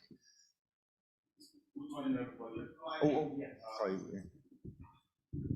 My name is Olushola from University of Bradford. I've got a question for Dr. Sam Stephen. So it's just about your data collection, the quality of your data collection. So how were your farmers, how were they selected? And why I asked was that one of your strategy was to give them cameras to capture the movement, the activities. So what if they were not educated? So how are they going to do it? And how are you going to be sure that they actually got the right information? Whether a kind of monitoring from your own side to ensure that these guys, they actually collect the right data that you need. Thank you. Thank you so much for that question. So we work with partners on ground. So we have a cultural company the local agricultural company which works with local communities. So they have what they call outgrower scheme, where they provide seeds and opportunities for farmers within the community. So they actually reach out directly. In addition to that, we also have a research assistant who was actually the lead researcher for us on ground, right? Because this research happened during the pandemic. So regarding the selection of the farmers, so the farmers were basically selected within a particular region because it was a pilot project, right? So we didn't want to go countrywide because we don't have enough resources. So we will work directly with that agricultural company which works within the northern part of Sierra Leone, where we are the farmers we are recruited. So we didn't just give the camera to the farmers, so we also trained them in terms of how to use the camera, because it's a participatory sort of photo elicitation methodology where you need to train farmers what sort of images, so they will look at the ethics around that as well. And once the images we are collected, those images we are also vetted together with the farmers, along with the ethical requirements that we had. So that was how we were able to do that. Did I answer your question? Okay, thank you. Yes, Megan. Yes, coming. Thank you. I have a question for Dr. Chivasa from Durham. This question of soil bacteria is fascinating and crucial. And the roots actually signal to the bacteria to grow. And in doing so, they push the mineral particles apart and facilitate root growth. Have you considered looking at this signaling system? Yeah, that's a very good question. At the beginning, that was not on my radar at all. But we found that the microbiome, when it had been in contact with the plants, there was signaling from the plants to the microbiome, and the microbiome, when you removed it from the plants, it now could survive drought even better than before. So we've got some funding from the Royal Society where we are going to be looking at these signals. So it's actually what we are doing right now. I've got a postdoc working on that. Thank you. Thank you. Other questions from the room? Oh, surely there must be some. Yes, at the back. Microphone's coming. My question's for Steve Chivasa, and thank you for an excellent talk. It's really just a follow-on from that. So wondering about what the mechanisms for that drought protection are. So actually, I hadn't been thinking of bacteria, I'd been thinking of fungi and water holding. So I'm just wondering what it is that's for you, what it is that you think is offering this additional defense, and actually whether you had any relationship to yield with this in your cowpeas. We have not yet gone towards yield, but some of the mechanisms we have observed. So we are identifying mycelial fungi, some yeasts, and also bacteria. And what we know for yeast, for example, they have a system where they produce glycerol when they are exposed to osmotic stress. So what we actually think is that some of them become endophytes upon sensing soil water content reductions. And from within, they do two things. So they start to produce glycerol and other osmolytes, which are for mutual benefit in terms of surviving the drought. But more importantly, we have identified a class of drought adaptive genes that are actually switched on only if this soil microbiome is present. If we inactivate the microbiome, we don't see the plant switching on these genes. So there's almost like a mutual benefit in terms of surviving the drought. But I can't say at the moment that we have nailed the mechanism, but it's just working hypothesis at the moment. Thank you. Iffy, do we have some questions online? Not yet. Oh, okay. That surprises me. Yes, Jeff. Those of you who know me will know about 4 years ago I was talking to a lot of the Food Network, and my feeling is that the soil people, and there's lots here, aren't there, should have a subgroup, and one of did that. Thank you. That was nice, and we've spoken about this because it's great work, and I don't think the other projects are great. Of course I do, but it's just soil, and I've spoken with. I was working with NERC through STFC. It's such a buzz about soil globally. If you've got a subgroup in SFN, that becomes a multiplier. Just a opinion. Does anyone want to comment on that? Yeah. Yeah, so at Durham, we have put in an internal bid to get the university to back us with about 3 million pounds to make soil a big thing for the Northeast. And they say maybe space is not the last frontier, but the next frontier is soil. So I concur. It's only music to my ears to hear this as a soil scientist, so thank you. Yes, I'm happy to work with others to have a subgroup or however you want to label it and take it forward. Thank you. Thanks, Jeff, for pointing out this. Actually, there is already one network present for soil biodiversity network. So that is also already there. So they are working on the subsoil fauna and their impacts. Probably if we can approach them as well and get them here, probably it will be better for all of us. Yeah, of course we can have the subgroup, and of course we can find out how they can help us. That will be great. Thank you. Anyone else? Nope. Okay, yes. Hi, thank you. This is a question for Dr. Rubin. Thank you for a great presentation. I wanted to ask that you studied fertilizer breakdown with moisture, right? So what is the ideal level of, in your opinion, the moisture content or the breakdown that should happen? Because breakdown was given in terms of percentage of moisture, but what is the ideal condition that you want? How much breakdown do you really need it? Because over here I can just see 5%, 10%, 15%. Probably the time scale is same, yeah, for all the three pictures that you shared. So what do you think is the ideal percentage of breakdown that should happen, and what moisture contents? Okay, thank you for the question. Yeah, the 5, 10, and 15% are not percentage moisture, they are percentage nitrogen levels. So we have 3 fertilizers of 3 different nitrogen content. So just to give you an idea, urea is 46% nitrogen. So the fertilizers that we use are far lesser. That's the whole point of these novel fertilizers, is to have less mineral fertilizer and more of the organic part. Hence the alternative name is organomineral fertilizers. So why the moisture content is important is in our current context, we're applying it on the surface. So when there's a rain event, so the pellets absorb the moisture that's present from the soil, and then they swell, and then they release the nutrients. So I don't have an immediate answer what is the optimum moisture levels, because that's really the point of the work. So in the chambers that I showed you, we will diffuse the pellets at different moisture levels until it reaches the optimum level, and then we can see how it buckles and releases the nutrients. So that's where the neutron imaging will be essential to look at the optimum level.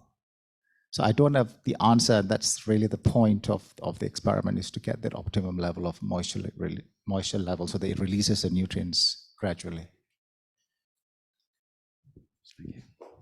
My questions were Ruben, so leave him the mic. It's wondering what these green fertilizers comprise of. I'm really interested in, I'm here. Oh, sorry. I'm trying to look for the, fine. Yeah, okay. I'm really interested in circular systems and whatever, if we can use food waste or some kind of, firstly, that's going to impact on the breakdown of these fertilizers, but also wonder what kind of, whether or not you'll vary them so that the soil in Zimbabwe that could benefit from them to feed their particular soil community, It's thinking of that. full circular approach. So first question, I suppose, is what are they currently made of? And do you think there's room for a lot of variation? Yeah. So currently these fertilizer is made of crop residue and animal manure, and then they are also adding aqueous ammonia to the mix. So the aqueous ammonia is a mineral component, and in that process, it releases an exothermic reaction. So the heat that's released is then reused to dry and pelletize the material. So the moment the organic part comes from animal residues and crop residues, but we are looking into also adding food waste as well.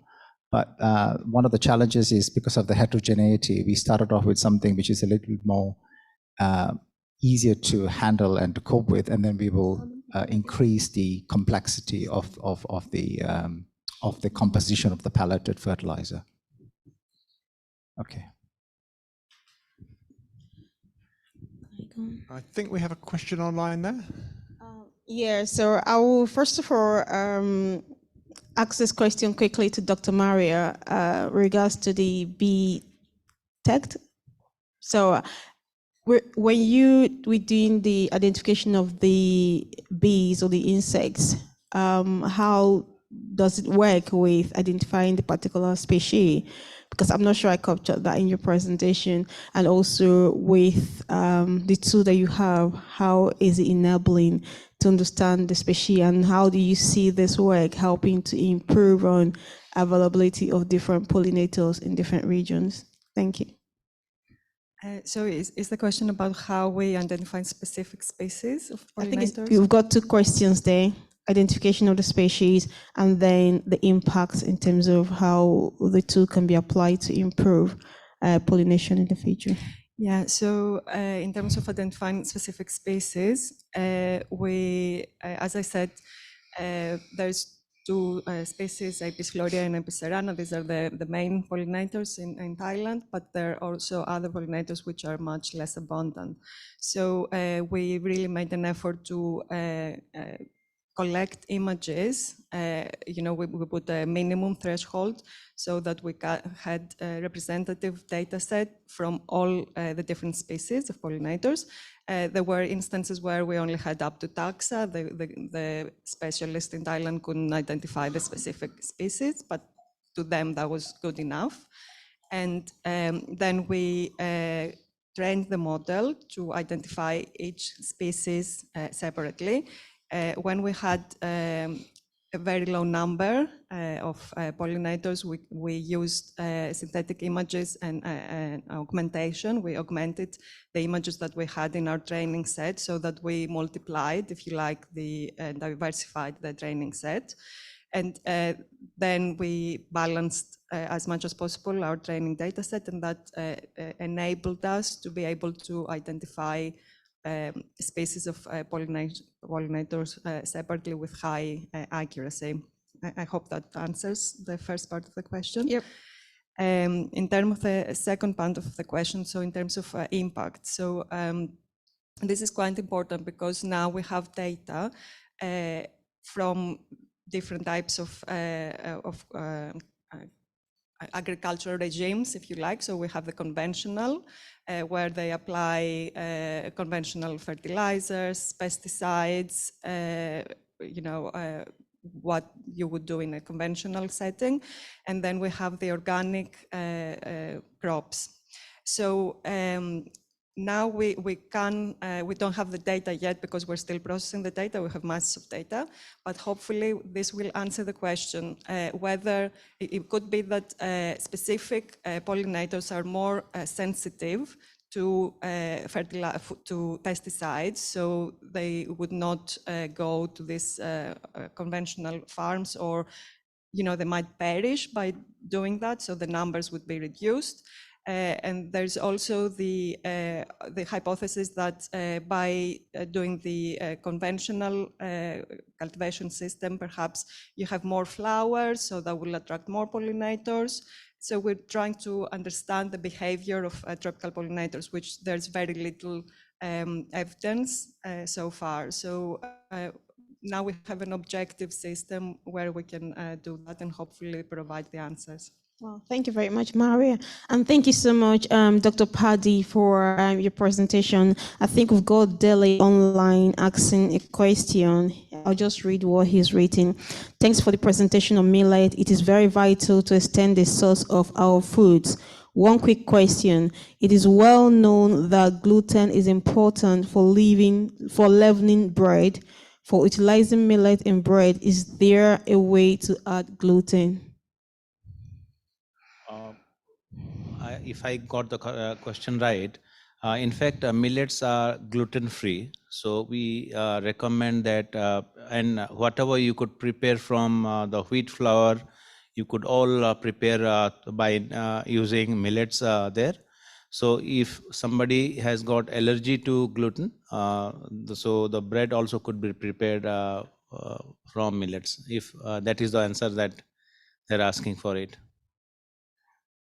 Thank you very much, Okay. Dr. Paddy. That's Thank you so much. fantastic. Yeah, there is one question from. Yeah, thank you so much. This is to Dr. Komatu. I thought I missed, maybe I was not attentive yourself, sir. Me? When you presented the policy framework in the sustainable food propositions, I missed out the construct of the universities within Odisha and all higher education training institutions involving in this discourse of your work. But as a scientist, and in this area, I imagine you understand the importance of how this triple helix of the academia, industry, and the farmers you're working with would bring to the table in realizing your aspirations. If I am correct to have missed you, what is the proposition in directing this agenda, and to what extent do you see them receive the grand government policy formulation? Yes, in the entire policy framework, we involve all stakeholders, and the research institutions are a very important component of that particular policy space. In fact, we have already partnered with the Indian Council of Agricultural Research Institutes involved in millets research. We also have partnership with many other institutes from the CGIAR system and also from other research institutions. We take evidence-based data sets to the policy space.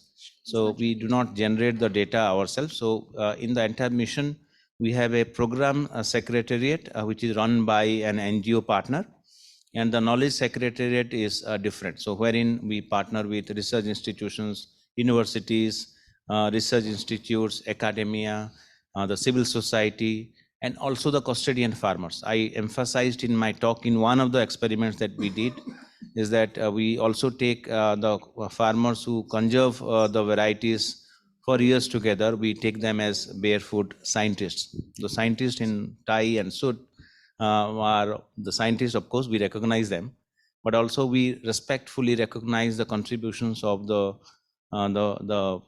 custodian farmers who have conserved the land races over the years. So we map the land races, we characterize them, and then conserve them. Conservation is done ex situ, in situ, and also by the community themselves. Ex situ meaning, you know, as a scientist, in the laboratory, in the cryogenic preservation. In situ meaning we have the millets, the traditional varieties grown in the field and then harvested and again kept in the seed banks, and also by the conservationist farmers themselves. I can elaborate it separately again to you personally. Thank you. Still on the millet, I was looking at the procurement slide that you put up, and so I was just wondering, it's as if you only have two outlets, one to the child development project, and then you had one to the fair price shops. Is that correct? And secondly, I just wanted to know more about these fair price shops. You know, what is the governance or fair price in terms of what? Are the products maybe certified in quotes, like then you guarantee a fair price? Thank you. Let me elaborate. I think this is a very interesting question. If a marginalized farmer or a tribal farmer is producing any commodity for that matter, I mean, just producing would not make the income go up. So you have to have some kind of market mechanism, either by the public procurement or enough facilitation in the private space. By fair price shops, I mean, what we mean, we procure the produce, in this case millets, and then again redistribute through the public distribution system at a subsidized price. So India has a system called minimum support price. So for 23 commodities, for the rainy season, the wet season, the procurement is done. And the price is decided before the onset of the monsoon or the rainy season. So the farmer would be interested to go for this crop or the other, depending on the price that is guaranteed by the state, by the state or the public sector. So that in this case, in our state, we procure it at the minimum support price prescribed by the government. In this case, 3 millet crops, namely the finger millet, the pearl millet, and sorghum. They come under the minimum support price mechanism. But then, because of want of time, I could not elaborate few other good practices that we are doing. There are few minor millets grown by, again, marginalized people, which are not procured. So for those commodities, we have gone for a mechanism called benchmark pricing. So we go for scientific pulling of data through the research institutes, and we see what are the costs which have gone into it.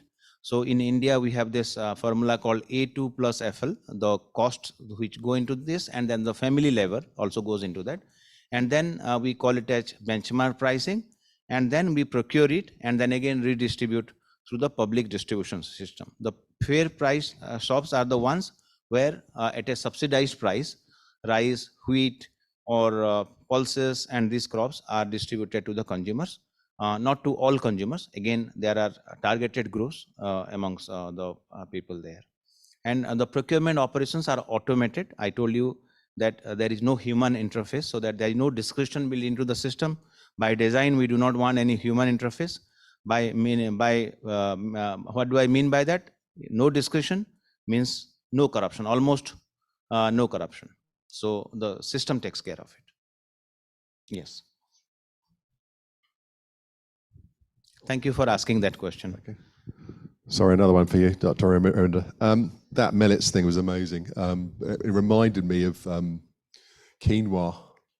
Quinoa's, a staple now, and yes, it came out over 5 years ago, and no one knew what it was, and everyone suddenly, I eat it probably once or twice a week, and that had some unforeseen effects in Latin America on land use and other crops. Have you done any more deeper thinking about the strategic change that you're suggesting? That's the first part. And a side thing comment, I know that we used to have in our network a member of Camden BRI, which is a UK testing company. Sanal's nodding, thank you. Also the DIT, and of course I know FSA's here as well. So those are the people that, Sanal's nodding, great. But I mean, the strategic effect is my question, thank you. Yeah, that's again a very deep-rooted, deep question, I would say. When quinoa was declared as UN declared a particular year on quinoa, people had not heard about it and then started taking this healthy food. And of course, it led to good income down the line in those areas in South America. Millets are crops of that kind. It used to be cultivated in India. I can give you statistics. In 50-52, when the recording of the agricultural data started, the millets, the group of millets are the small seeded cereals, they used to constitute 20% of the food grains production of the country. In 1950, India's food grains production was only 50.8 million tons, which has now gone up to 320 million tons, about 7-fold increase, huge increase. But then the millets, which used to be 20% of the total food grains basket, is now only 6%. But the total quantum of the production has gone up from 11.3 to about 16 or 17 million tons. So the production has gone up because of the hybridization technology in pearl millet and many other crops. The productivity has increased because of the research inputs. But the investments in wheat or rice, and for that example, in corn in other parts of the country, planet, the proportion of public sector investments in these crops is very minimal. So that's why in a country like India, I have no hesitation in telling that rice and wheat, I openly call them as political crops. There is a huge political economy in favor of them. whereas there is hardly anybody talking about it. But the good thing is that India proposed to the UN to declare a year on millets, and now it is adopted. So everybody is talking about millets. So I told that way that it will not only take care of the environmental problems or the nutrition, but also help the smallholder farmer in the last mile. So to me, it is good for the climate, it is good for the consumer, but it is also good for my smallholder farmers in the last mile. That is what we are from the department. We, through our inclusive strategy, by design, we want the last mile smallholder farmers to benefit in this chain. But we are very happy that people like you and everybody in this room, everyone is talking about millets. And because of this demand, the production will be there, the farmers will benefit, and there will be some kind of climate change adaptation or mitigation happening. Thank you, Jeff. So there are many recipes which are being curated by the chefs. So we have tied up with, in our state, from our mission, we go very organically designed. So we have tied up with chefs, restaurant associations, the caterers. In catering, in the marriage receptions, now you have a kind of particular corner for the millets now. People are demanding it. So demand should be kind of spontaneous when people get to know about it. Thank you, Dr. Paddy. This one's for you as well. You referred to this in your presentation very briefly about how departments work in silos, and there's many departments and ministries with very similar mandates that do work in silos, and the Odisha Millet Mission seems unique in its ability to have brought all these together. So I was wondering if you could reflect on the challenges in building that sort of convergence and lessons to be learned, not just for other states, but also at the center as well, where it's been difficult to sort of bring this convergence on ag, nutrition and health. Yeah, thank you, Divya, for that question. In fact, when I was a master's student just 10 years back in University of Birmingham, my professor used to tell in government, everybody works in silos. When I went back to the government system, I tried to, again, kind of try to put things in order. And we saw that, in fact, that is one of the major problems in public service delivery systems. So when you work together in this mission, all the departments that we work together, we literally work as a team. For example, the women self-help groups, they form a very meaningful part in the entire mission design. So we have a separate department for that, Women Self-Help Group department, Mission Shakti, we call it a department of Mission Shakti. Then the procurement is done by the tribal welfare department. As I told, the millets are grown mostly by the tribals, the marginalized people. So the department procures it. The distribution is done by the food supplies and consumer welfare department. So again, we work through them. So an agriculture department is anchored in my department, agriculture department. So we all work together. So when all the team efforts come together, the results are visible.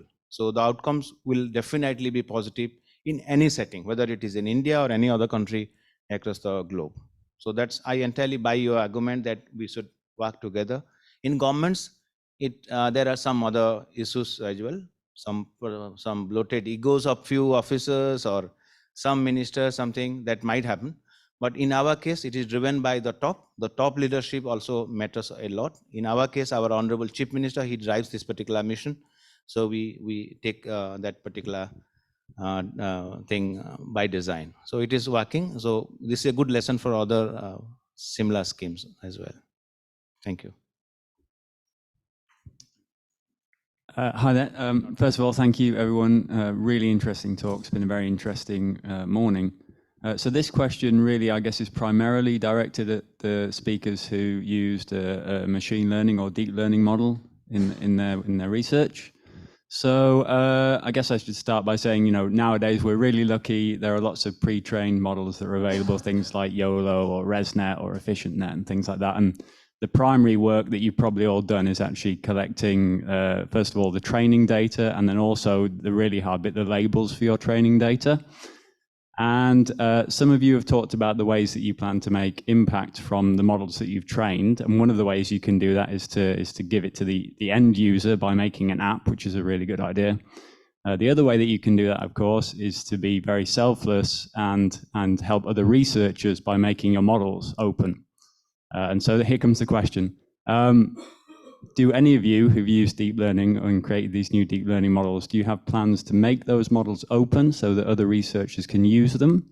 If you do, what sorts of best practices have you thought of for doing that? And if you don't, what are the challenges that you face in doing that? Okay, who wants to take that very simple question?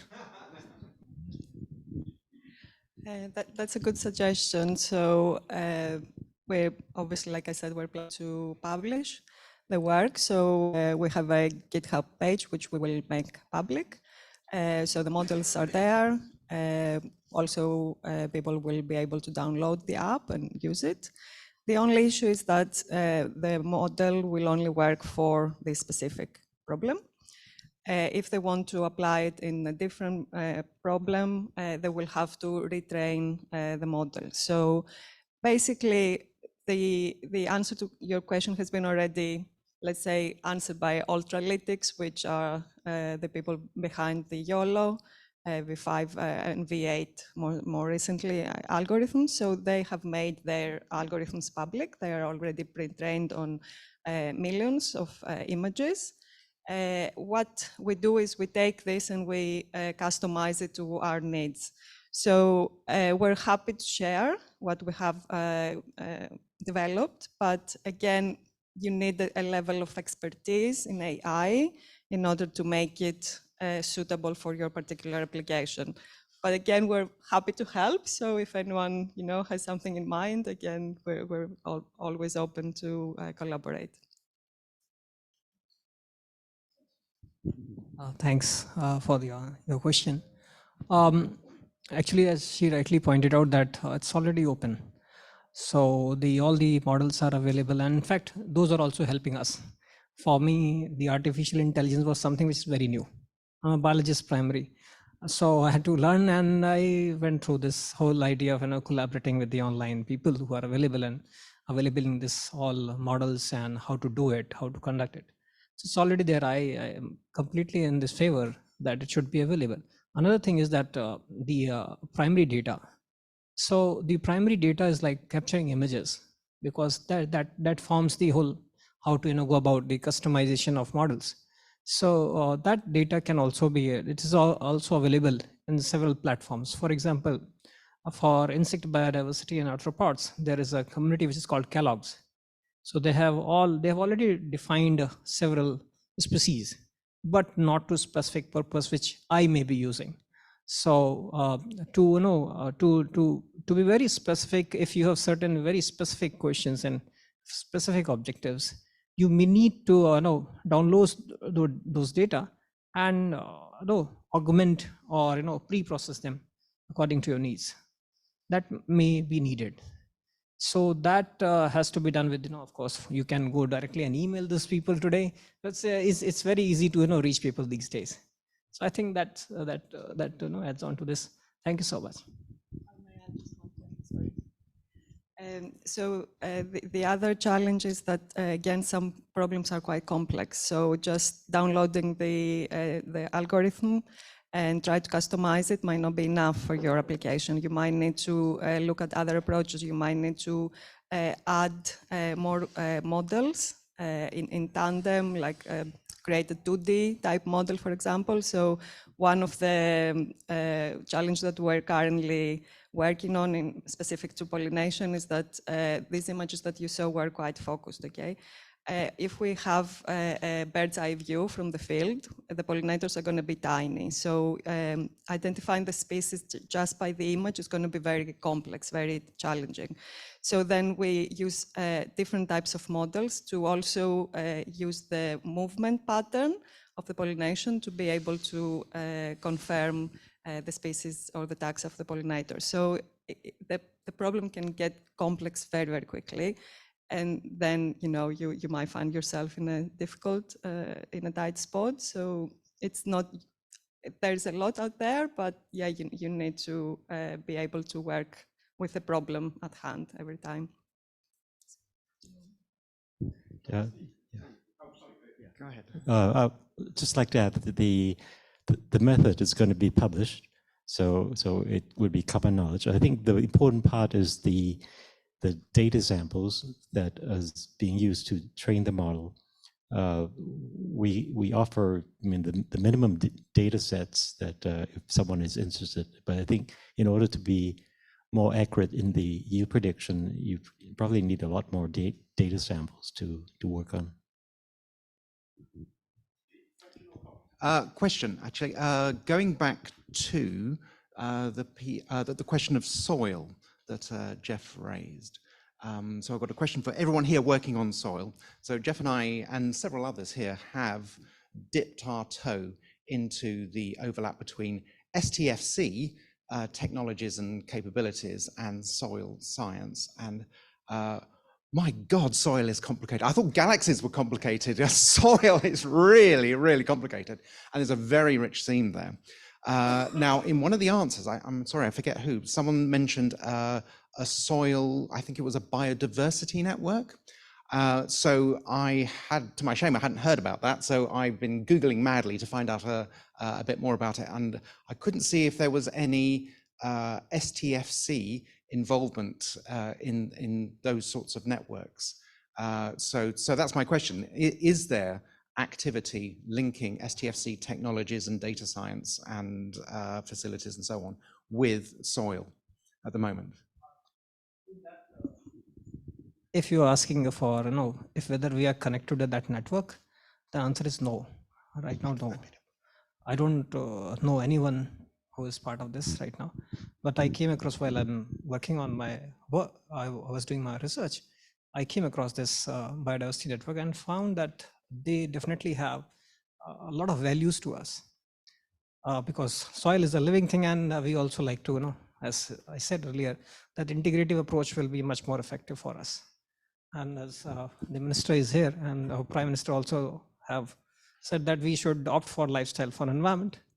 So it's more of integrative, and I think we should connect with each and every network which is already existing. We can do a little bit of Googling and we can find, I think there will be more. Yeah, thank you. Okay, thank you all for the questions and the answers. We have to move on now to the next session.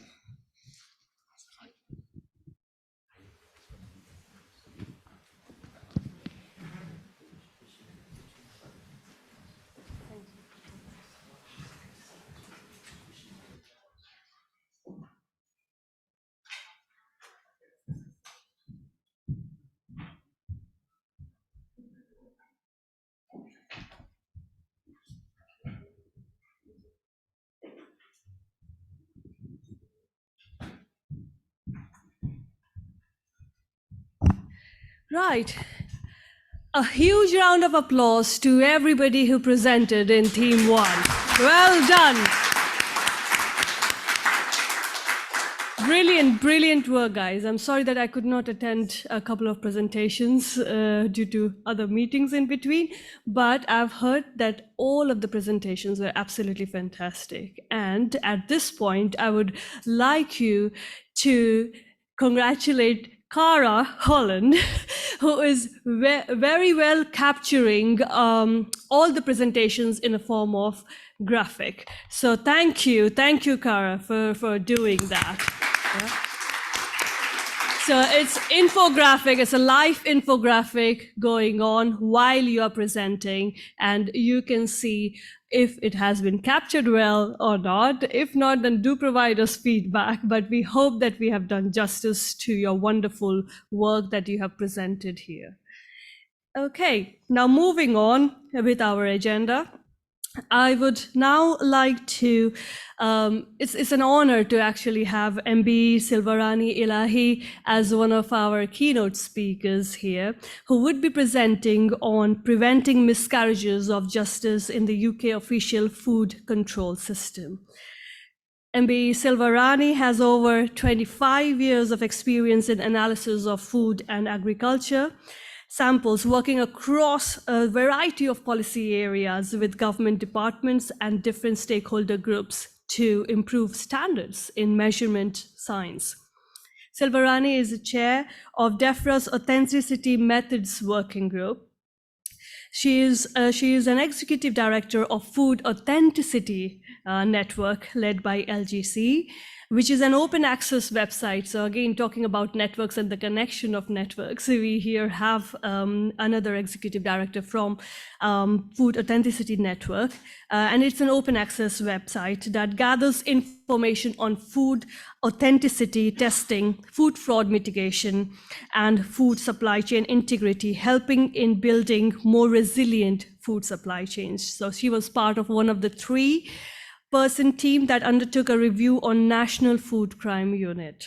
And in October 2020, Selvarani was awarded an MBE in Queen's Birthday Honors List 2020 for services to food measurement.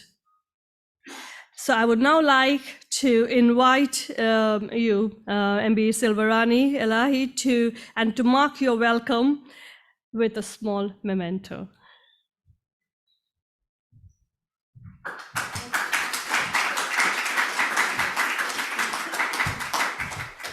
Stage is yours.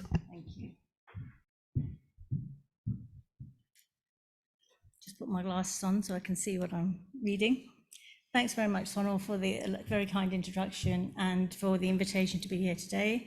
It's my pleasure to be here with you today, and a little bit different from the talks you've heard so far, but talking at the other end where we're sort of talking about regulation of the food supply chain and products in the open market in the UK. Press the next button. Okay. So I'm going to do this by briefly giving an overview of the food system, touching briefly on the evolution of food law in the UK, and then talking about a little bit about the history of the LGC, which started its life as the laboratory of the government chemist, and then finally talk about the role of the government chemist. So when man's relationship with food started, you could say as hunter-gatherers, supply chains were very short and you could say very direct to the consumer. However, they were highly risky, unreliable, and not very resilient. So today our food systems are very challenging because we're trying to produce food for everyone that is safe, authentic, healthy, and sustainably produced, and for a growing world population. So a huge challenge as this world food system shows here. In the UK, the UK government's well aware of these challenges, so the government food strategy is trying to address this by supporting a prosperous agri-food and seafood sector that's in order to secure a secure food supply. It's trying to create a sustainable, nature positive and affordable food system that provides choice and access to high quality products to support a healthier and a diet for all, and also looking at export and the unique position the UK is in now in terms of opportunities and offering consumer choice, but without compromising what we like to think are very high standards for food in the UK. So I'm sure the UK government, I know Adam's here, would be very pleased to hear some of these presentations that we've heard about innovations for a smart, sustainable and safe food system. And it's really pleasing to hear the level of collaboration that's going on already, and very happy to be involved in future collaborations going forward. So we just want to take you back to the early 1800s when concerns about the safety and quality of food first emerged in the UK. As we all know, human beings have always altered food, originally to sort of extend its longevity by preserving it. But with the 1800s and the Industrial Revolution, it saw a mass migration of people from the countryside to towns, creating a need for a centralized food system, which created an opportunity for food fraud. And at that time, there was a lot of food fraud that happened and quite a lot of nasty things that killed people. So, and there was no food law in place. In 1820, it was the first substantive publication by Frederick Elcom that was talked about the treatise on adulteration of food. And this highlighted the chemical additives that were used, legitimately to preserve food, but also a lot of additives that were not meant to be in food and that were killing people. This really highlighted the concerns around food fraud and the negative impacts of it. And then shortly after that, Dr. Arthur Hill-Hassell, who many consider to be the first food analyst, published lots of articles then that named and shamed vendors that were doing this, that really highlighted issues with food fraud. This then led on to the setup of the first Parliamentary Food Adulteration Committee in the mid-1800s that really revealed how widespread food fraud and adulteration was in the UK. And there was a concern that not only was it sort of killing people, but it was sort of going to affect the commercial character of the country unless we did something about it. So this soon led on to the first substantive legislation around food fraud, and that was the Prevention of Adulteration of Articles of Food or Drink, which made it illegal to sell adulterated food and drink. Then foodstuffs were being investigated and unbiased authority and complaints were assessed. So it set up the infrastructure for sort of this public assessment of food. Then food legislation sort of evolved, and in 1875 was the first Sale of Food and Drugs Act, which made the referral to the government chemist as an independent technical arbiter of disputes between the government and food business operators a legal requirement. And much of that wording around the provision of safe and food of the nature and substance and quality demanded by the consumer still exists in today's modern provisions, which is the Food Safety Act 1990. This was the first government chemist, and the lab was set up in 1842, and it was George Phillips, and that was his laboratory in Somerset House. This is the government chemist today. It's Dr. Julian Braybrook, and our headquarters in Teddington, just outside in the southeast. And I was nominated as deputy government chemist in 2011, and I'm the first female to hold the post. And this was the senior board of LGC in the 1880s. The government chemist then was James Bell, who's circled. But you can see we probably wouldn't have done very well on an equality, diversion and inclusion agenda back then. And it actually took almost 75 years after the lab was first created, and it was in 1916 when the first female was appointed, and that was a Miss E.M. Chatt, who was taken on as a temporary revenue assistant. From then on, I mean that was quite progressive in the day, because that was before women got the right to vote. And then from then onwards, you can see there's been an evolution of more women. And I'm pleased to say that today it's roughly 50-50 actually. We've got 55% women in the company compared to 45. And I'd like to think that we were progressive, but I think a lot of the recruitment around women probably started out the First World War when maybe men died at war. But I'd like to think it was progression as well as opportunity that created this. So it's good to see that we've got an equal balance there. Today, LGC, as we've become known, is an international life sciences and measurement and testing solutions provider. So actually we measure things either in food or DNA or various other things. And we employ over 4,000 staff and have operations in 18 countries, and our products are sold in 180 countries. We work with the research community and governments to positively influence standards, legislation, policy for better health outcomes, and our mission is science for a safer world. Examples of how we've done this, some of you will remember the BSE crisis in the 2000s. We to date have tested 3.6 million cattle for BSE, and that was on a positive release basis. So samples would arrive in the laboratory by 10 p.m. We'd have to test overnight and upload onto an electronic system. So they were released on a positive release basis to provide reassurance to the UK retailers and to the UK consumers at a time when there was a big loss of confidence in the UK meat industry. More recently, I've been working with the borders controls agencies on looking at testing to support anti-terrorism activities, and you can see there that's sort of a portable device. So we did a lot of the validation around that. That's led to improved policy and procedures and higher accuracy screening for drugs and explosives. Just coming on to the role of the government chemist, we have two primary roles. We're an independent referee analyst in law for certain legislation, and we're also an advisor to government and wider analytical community where there's measurement science implications of existing and proposed legislation, standards or policy. If effectively in the UK, what that means is when there's a formal samples taken, it's divided into 3 portions. One portion is given to the food business operator. The second portion is given to the public analyst, who in the UK is the official control laboratory working on behalf of the government. They both go and get their analysis done, and if there's a dispute, they can agree to send the samples to the government chemist for an independent arbitration. Or in previous times, they'd go to court and the judge would order it to come to us. Or under European legislation, they can ask for what's known as a second expert opinion. Referee analysis can be extremely complicated. It can be any aspect of traditionally food and fertilizers, and I named some of the analytes around the bubble diagram there.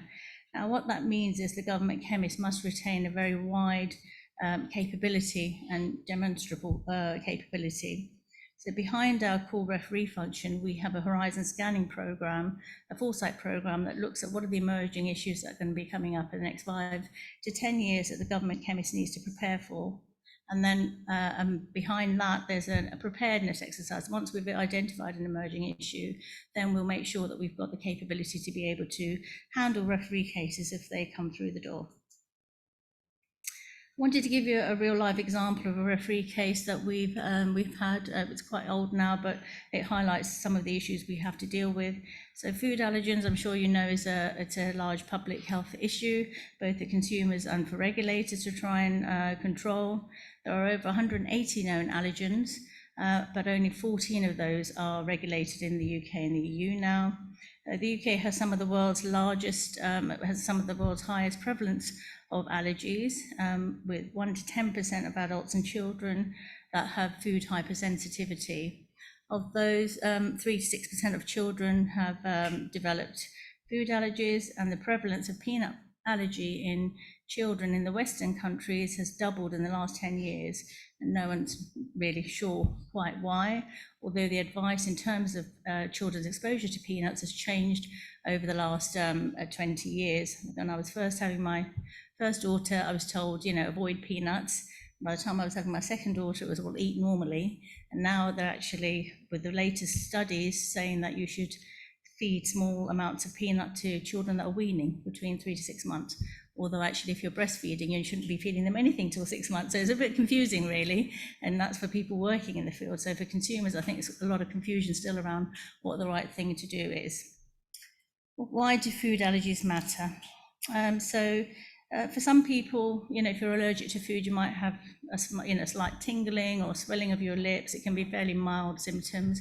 However, you know, the little boy shown there has got a body rash, very swollen lips, and in worst case scenario, people have anaphylaxis, which means you have difficulty breathing and your throat effectively constricts, and in the worst case, you can die.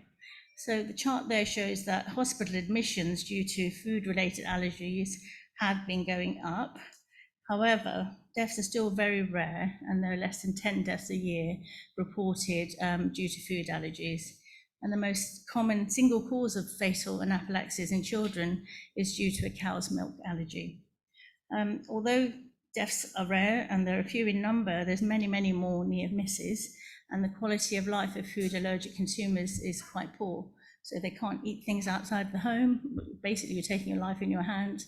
So as you know, stakeholders and people working in this area together with government, we're trying to improve that. So when you do eat food outside the home, you can be confident that you're not going to have a reaction that might kill you. Although I said deaths are rare, recently actually we've had a number of deaths, and unfortunately of young people. So when they start leaving home or eating food outside, not being supervised so much by their families, unfortunately they might take a risk, or they might choose products, unfortunately, that are not clearly labelled.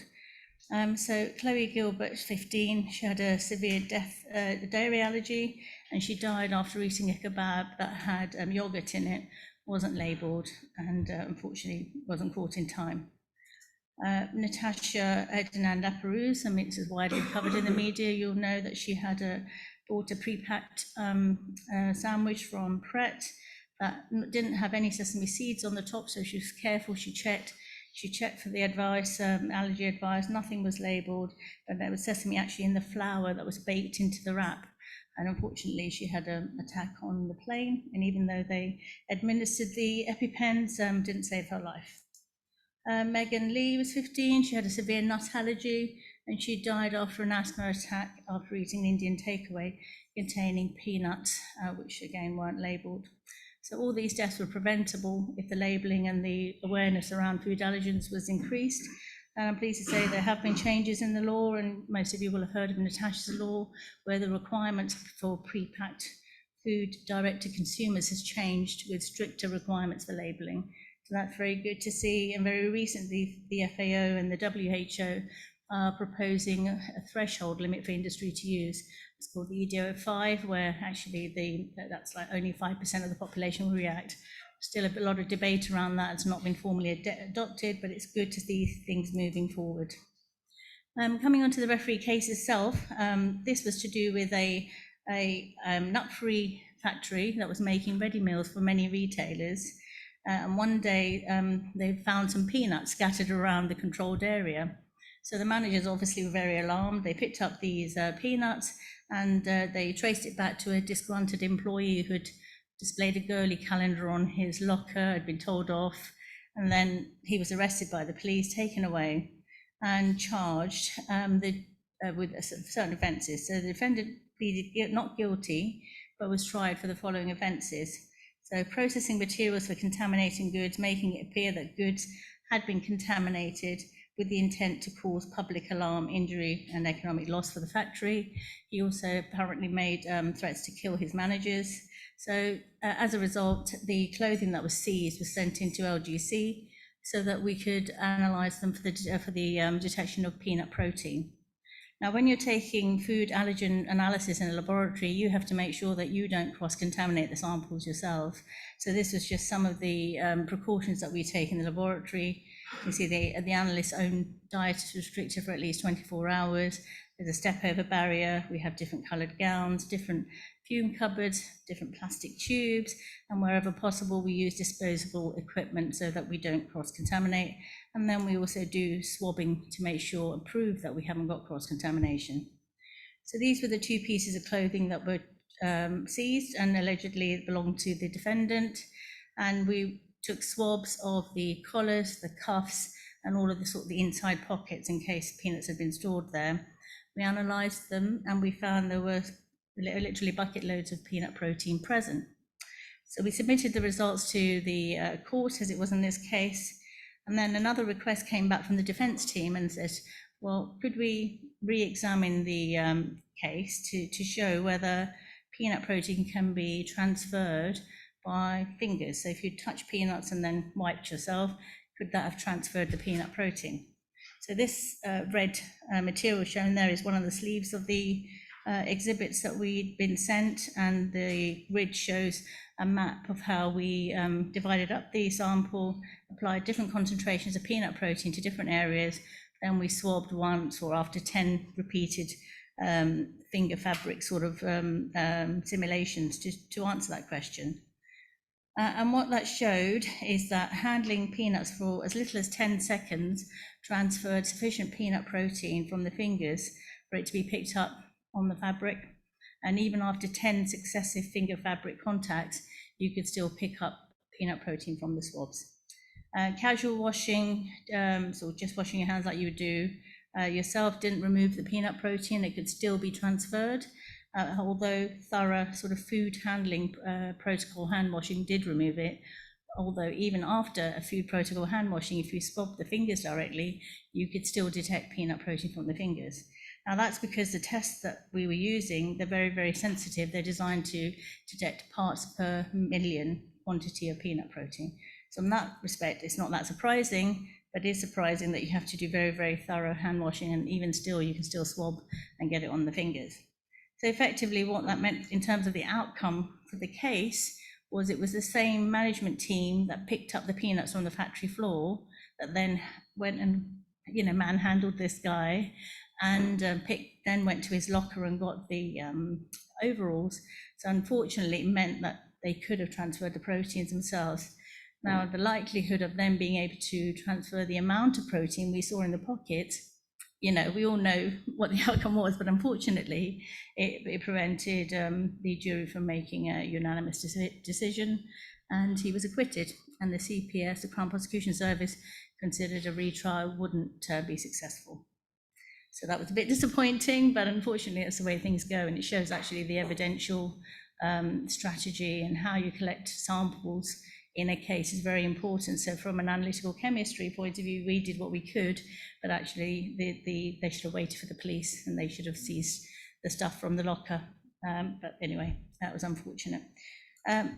Just at the end, so in terms of what we do as the government chemists, we always try and make our learnings available to stakeholders. So there's a whole knowledge transfer program that we work together with the Food Standards Agency, DEFRA and Food Standards Scotland. And this was a recent webinar that we ran with experts in the field on analysis for substances causing food hypersensitivity, because there isn't just one test, there's a number of different tests you can use, and sometimes they give different results, and there is also cross-reactivity. So especially for food allergens, we've got to make sure that, you know, if we're reporting, it's got to be beyond reasonable doubt. We also have the advisory function. I'm not sure how we do the time. I'll finish very quickly. But I mentioned there were two functions, and this again has got a long history, and modern day equivalents of that are we worked with a whole range of government stakeholders to run an international collaborative trial on cannabidiol, CBD, because again, in the UK, we have a new novel foods registration process for this, but yet the methods behind measurement of CBD were not out in the public domain. I'm sure we'll circulate the slides, and you can always contact me later if you want to have a chat about that. But the international trial showed that actually we have UK capability to measure CBD, as well as international capability, because 35 laboratories across the world participated. And we were recognised by the MP for this area and for the Home Office Advisory Council for the Misuse of Drugs. And just very last slide, that for us to be able to do our job as a government chemist, we need the UK official control laboratory system to be resilient. And this is just a paper from the Food Standards Agency that the government chemist inputted into for last September, where we surveyed the public analysts on their capability. So it's very important that there is a UK resilient network of demonstrable activity. And very last slide, just to thank my colleagues. It takes a highly skilled team to an experienced team to produce work that's of the required quality to be acceptable to court. And this is just some of my colleagues at LGC that do this work. I'd just like to thank them, and thank you for listening.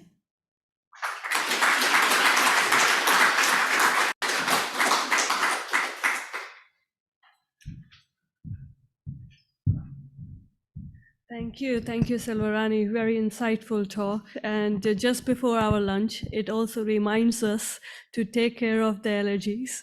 And if there are any allergies, then I hope that you all would have submitted the form, and our great program managers here, Cindy and Paulina, would have definitely taken care of it. So now we move to lunch, and we have lunch in the next room, in the restaurant. Okay, so we are having lunch in our restaurant. We'll be there for about 50 minutes, and then we want to make ourselves way back to this room to hear more insightful talks. So thank you everyone, and thanks to Kara for again capturing the infographic for Selvarani's presentation as well. So all the infographics would be up there on the board. Please feel free to look into them and feedback to us. Thank you. Over to you guys to lunch now.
Hi, Bronson. Sorry. Yeah, hello.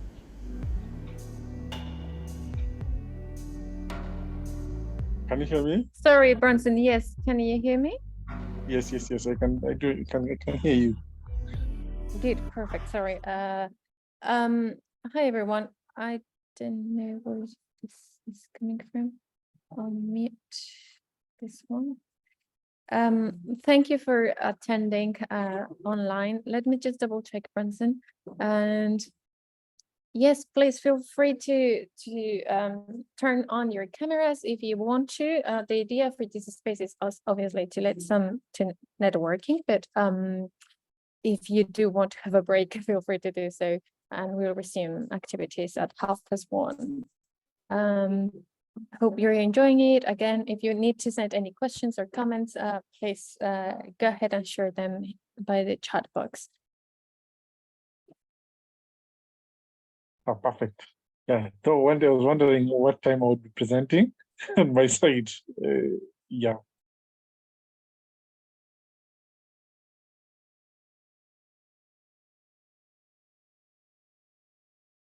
So, Bronson, I see you are around 2:30 p.m. So you still have time for a break. And yeah, you're the, I think it's 1, 2, 3, 6th presenter. So, and I think we're going to have an extra presenter who didn't make it to the first session. So yeah, around, if you can please see around and be ready. I think we have your slides, so don't worry about that. Okay, perfect. Thank you very much. Good. Nice to see you, Barbara, Mary, Dele, Domitila. Good to have you here.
I am with my colleague.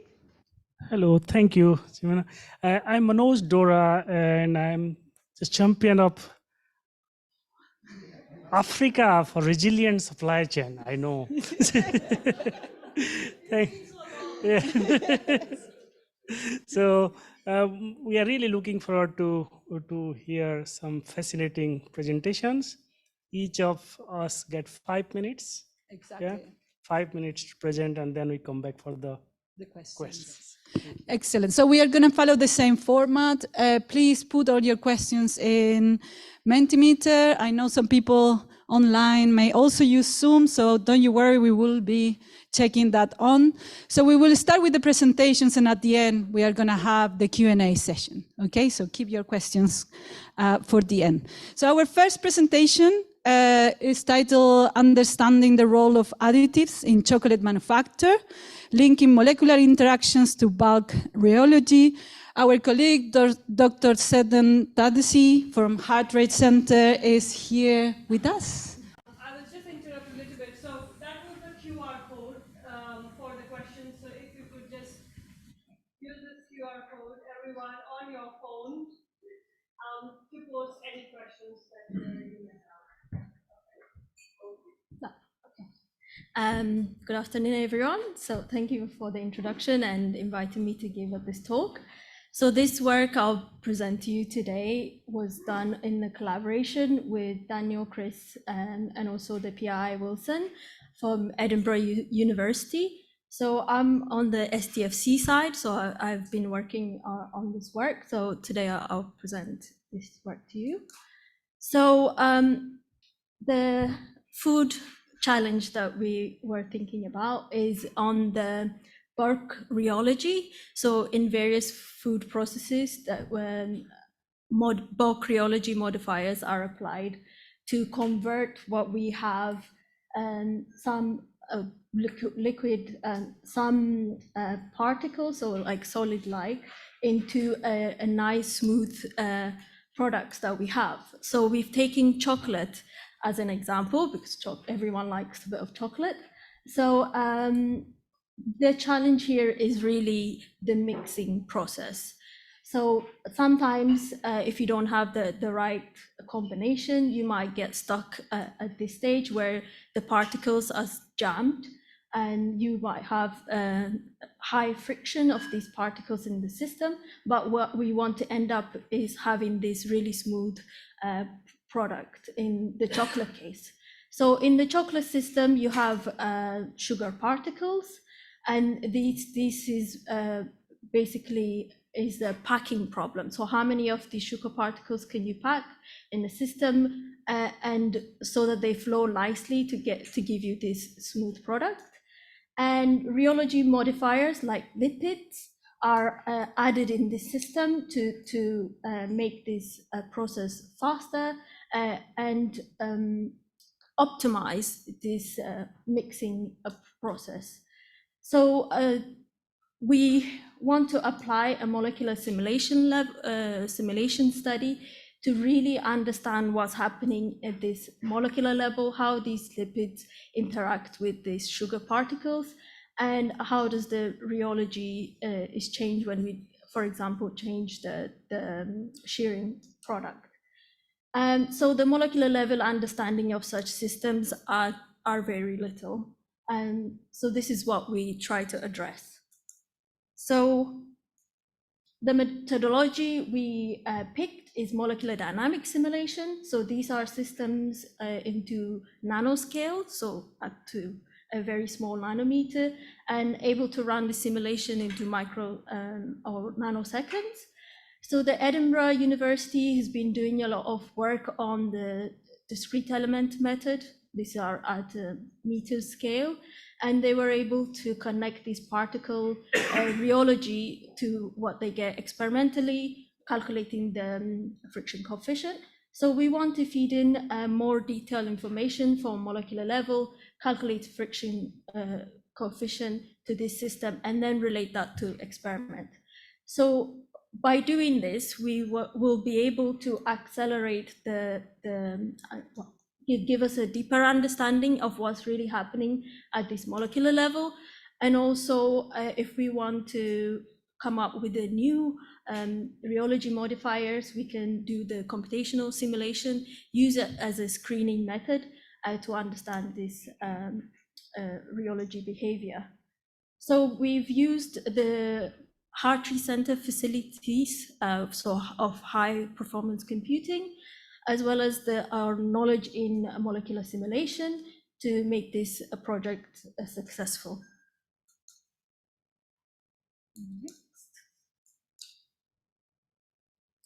Oh,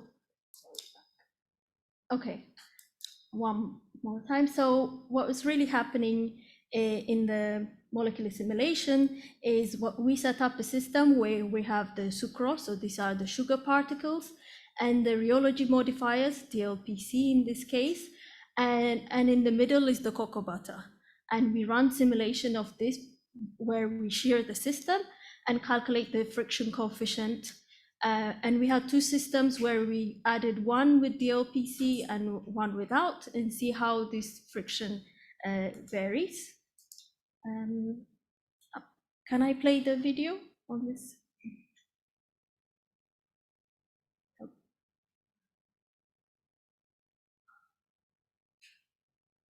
Okay, I think it's not working.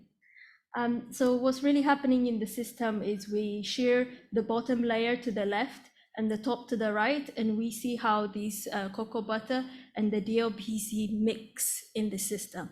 So from this molecular level, we can understand what's really happening at these interfaces. And oh, there we go.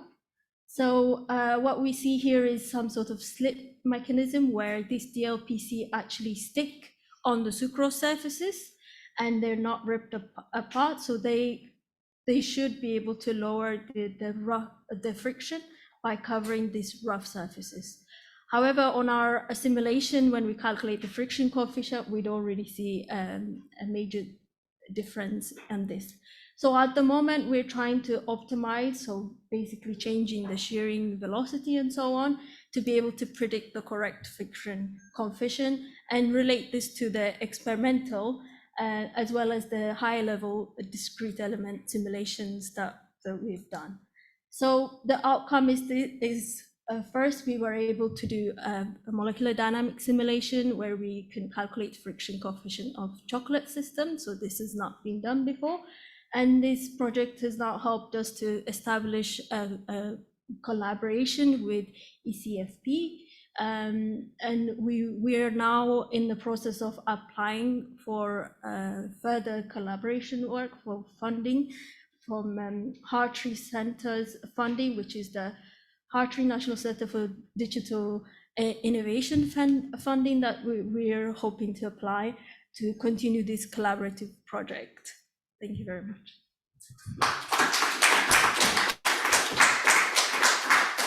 Thank you very much, student. Brilliant. I have all the technology in my hands, as you can see. So our second presentation of the session is Dr. Shixin Sui. Sorry if the presentation is not great. The title is From Nutrition to Flavor, Novel Food and Food Ingredients from Microalgae. So thank you very much. Thank you very much. So my name is Aixing Sui. I'm from University of Greenwich. You can call me Sui. I'm called by my surname. Weird. We've got our food site co-I, Professor Patricia Harvey, and also Parek, which is sitting in audience. And we've got our STFC site co-I, Tuff, who's sitting also in audience. So throughout the presentation, if you have any questions, do not hesitate to ask us. So I'm going to talk about some novel foods made from novel food ingredients, which is microalgae. Not sure how many of you have heard about microalgae as food specifically. So our food challenge is actually, as we know, with a growing population in the future, we're going to need more food and especially more sustainable food sources. And microalgae has been proposed as a novel food ingredients for many years, but it's still not on our table yet, is it? So we've got some challenges associated with there. It's got great nutritional values and it's got great sustainability aspects in terms of carbon footprint and water usage and arable land usage. But what is there stopping us? Of course, the first one everybody knows is the economy. That is still quite expensive to produce this algae. But then more related with us as consumers is the taste of the algae. I could ask how many of you have tried anything that is made from microalgae? If you have, please raise your hand. I don't see a single hand. Okay, great. Even more important for me to present you this data. But as you can relate this algae with sort of eutrophication, it's not great. It's not great to smell, but actually the biomass smells just similar. So it's not great. But as we know, they've got like hundreds and thousands of different species out there that we can work with.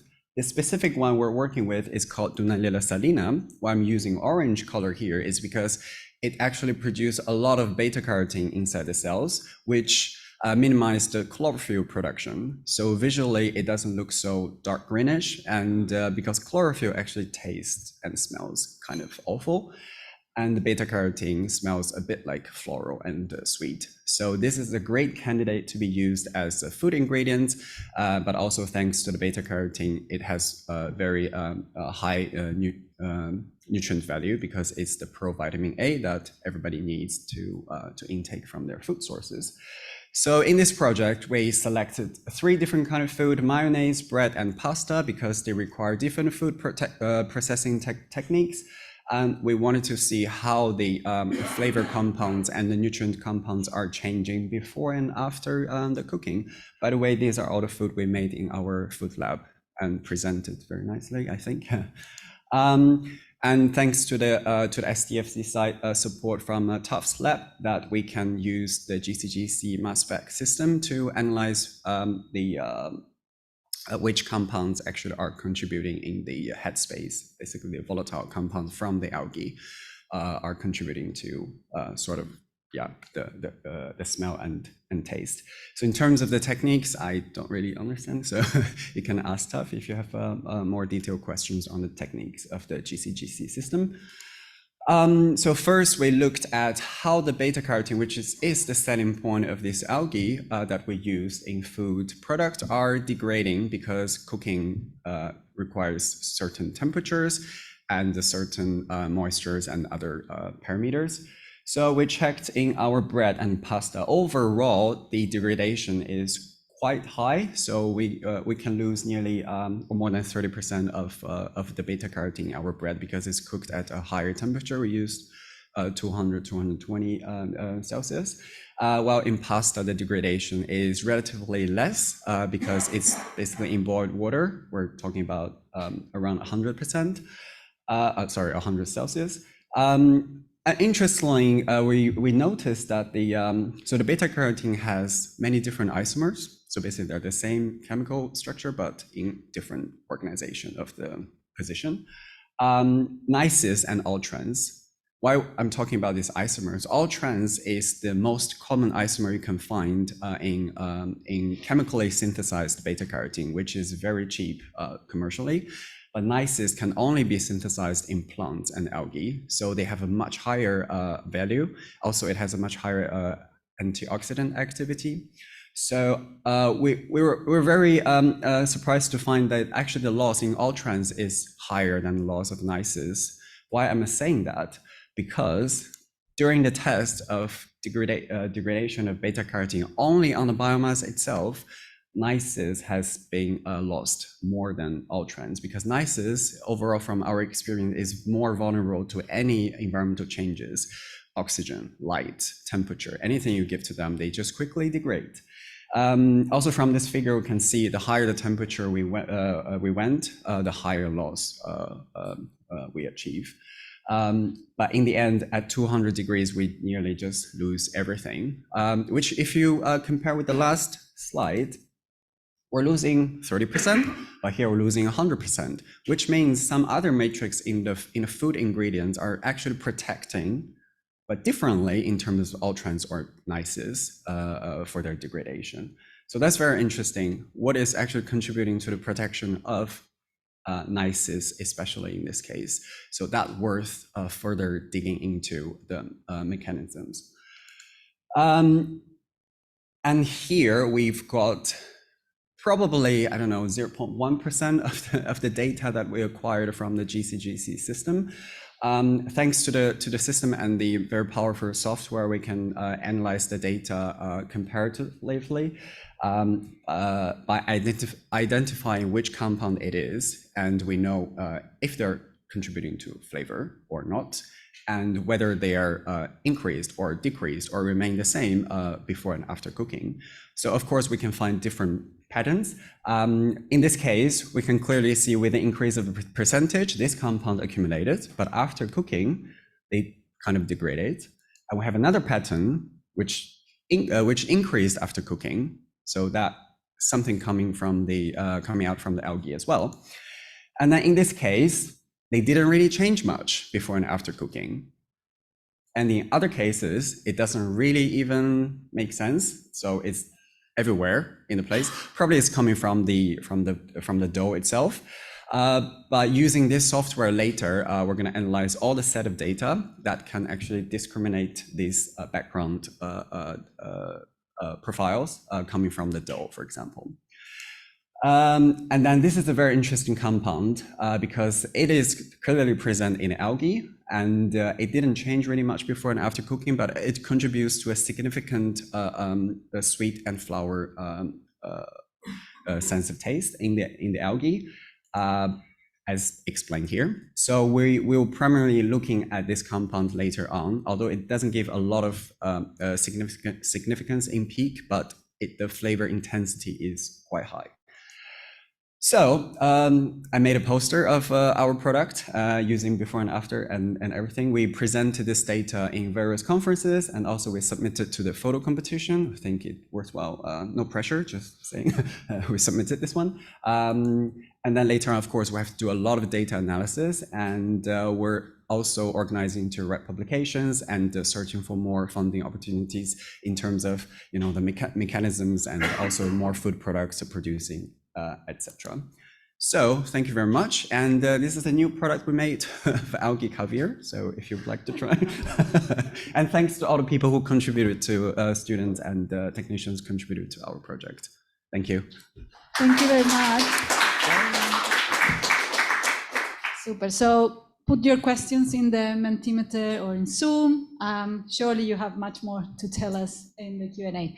So thank you very much. Our third presentation is Dr. Parag, so probably a continuation in a way of different teams.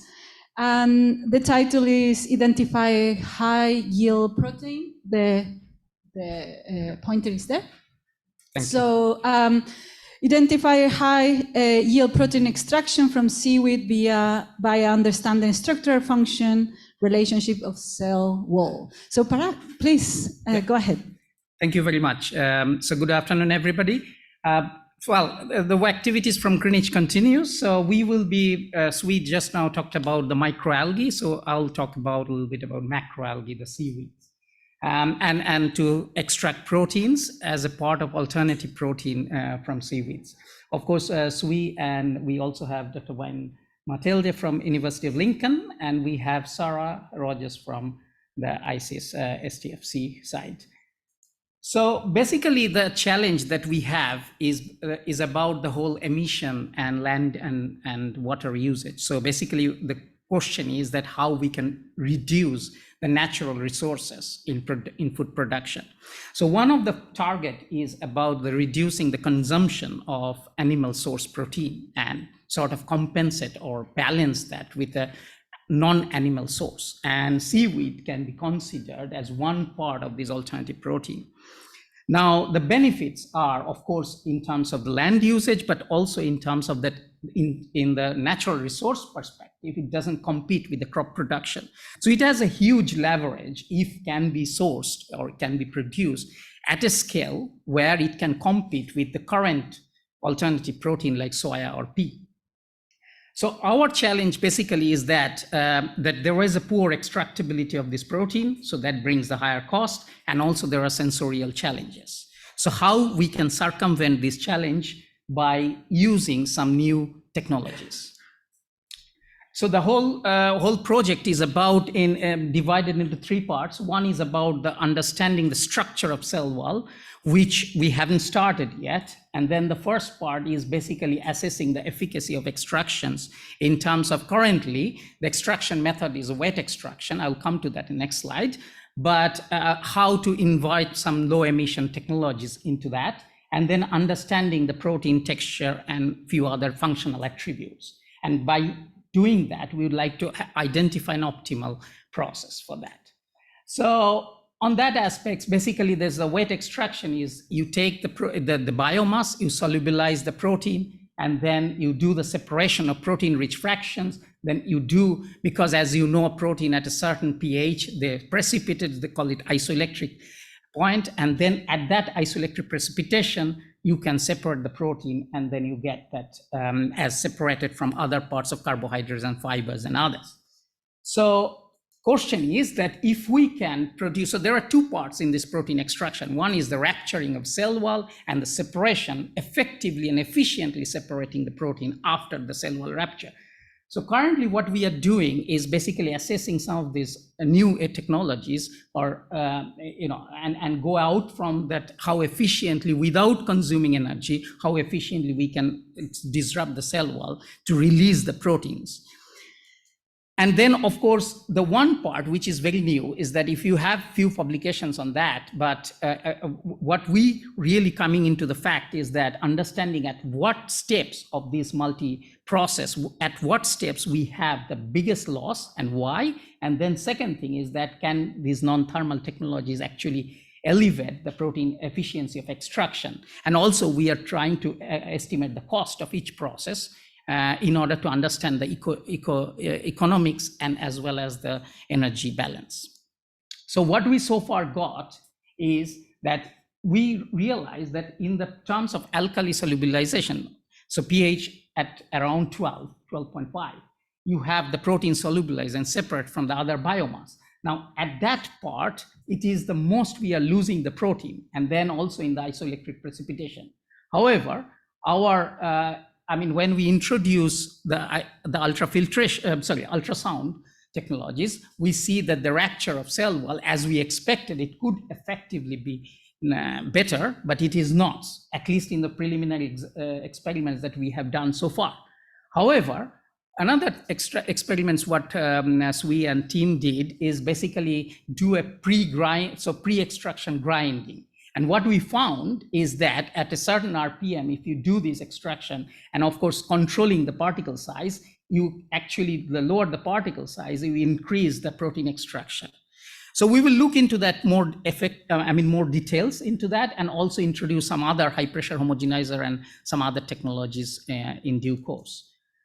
So we got we published an actually review article about assessing all the technologies and understanding that what we would like to introduce, what is the efficacy and what can be the differentiation it can bring. I think in following meetings, we would like to present the full results of that. Thank you very much. Excellent. Thank you very much for that excellent timing, I have to say. So our fourth presentation is our colleague Maria Anastasiadi. We have seen her already, so please come. The title of her presentation is Developing a New Testing Methodology for Honey Authentication. Please, Maria, thank you very much. So hello again, it's me, last time, I promise. So now I would like to present some of our key results that we have from our proof of concept project on developing a new testing methodology for honey authentication. So this particular project is co-funded by the Food Standards Agency, which I'm happy to say it was a happy partnership. We learned a lot from each other and it added value to our project. We also have the co-I from the food side is Dr. Zoltan Kevey from Cranfield University, a colleague of mine. And from the STFC side, we have Dr. Sarah Mosca and Professor Pavel Matusek from RAL, who've given us access to the Raman spectroscopy facilities. So honey is a completely natural product, which has been part of the human diet for thousands of years. The popularity of honey is on the rise. I'm happy to say that people in the UK are moving on from golden syrup and appreciating honey a bit more. To me, it was coming from Greece, where honey, you know, it's really popular. It was inconceivable that people would consume golden syrup. So. But there are also concerns regarding the authenticity of the product, especially in regards to adulteration with sugar syrup, so exogenous sugars. And this has been highlighted by many recent reports. It has been, there's quite a media storm, especially in 2020. And also there was a recent report that was published, if I remember correctly, in March 2023 from European studies that highlighted the high chance that a lot of the honeys that we find in our supermarket shelves might be adulterated with exogenous sugars.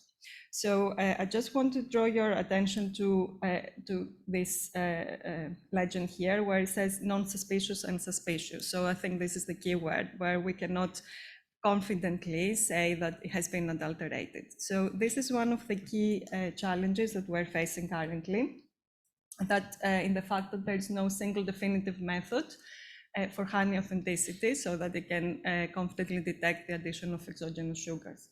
So current methods, state-of-the-art methods, include the isotope ratio, which, although is good for identifying adulteration with C4 sugars such as sugar cane and corn syrups, it doesn't perform well on C3 sugar syrups, and there is indication that adulteration now has progressed to using C3 sugar syrups in order to evade detection. And there is also spectroscopic methods such as NMR, which also have provided some promising results. However, they require extensive reference databases. So this makes clear the fact that we still need to develop new, robust and reliable methods for honey authentication tests. This is so that we can provide we're able to provide a sustainable diet to consumer, and they can confidently know that the honey that they consume is not adulterated. So the methodology that we propose in Cranfield is twofold. So we're proposing the use of two orthogonal methods that can increase our confidence in the results. And the first strand of our methodology uses molecular methods. So what we're doing is we're developing DNA barcodes so that we can specifically identify plant, so the addition of exogenous sugars from plant sources that are commonly used for creating syrups that are used for adulteration. And we use qPCR, quantitative qPCR, for doing so. And part of our methodology is to take pure honey, which we spike at different levels of adulteration, so that we can see the sensitivity and specificity of our method.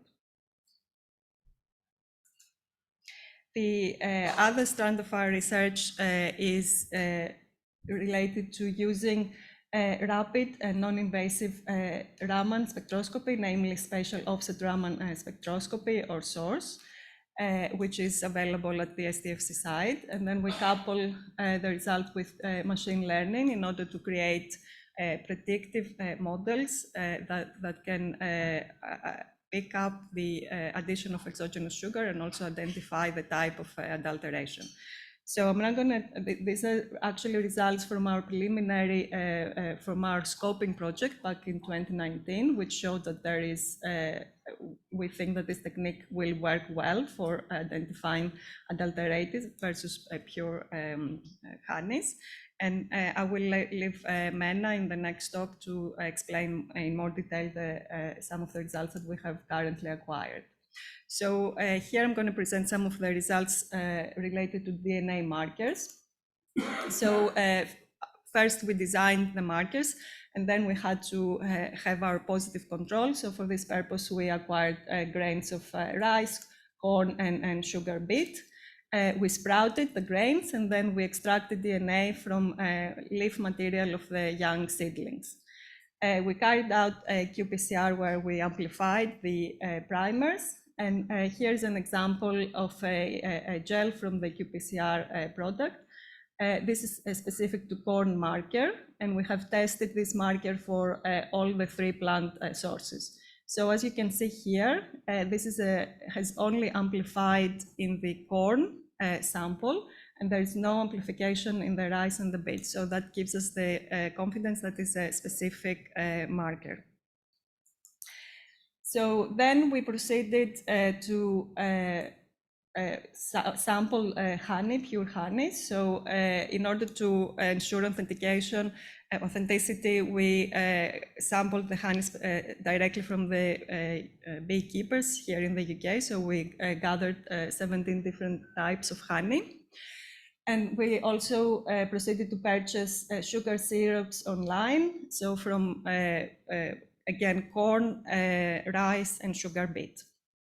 And this is the same honey, which has been spiked with different types of syrup. So here we have 3 different rice syrups and 1 corn syrup. And the spike was from 1% up to 30%. So these bar plots show the scaled amplification. So here we use the plant material as our 100% amplification, and everything has been scaled compared to the plant, the positive control.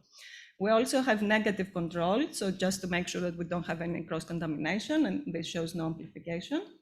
And in all of those bar plots, we can see that even at 1% adulteration, we can we can amplify the specific markers for rice and corn.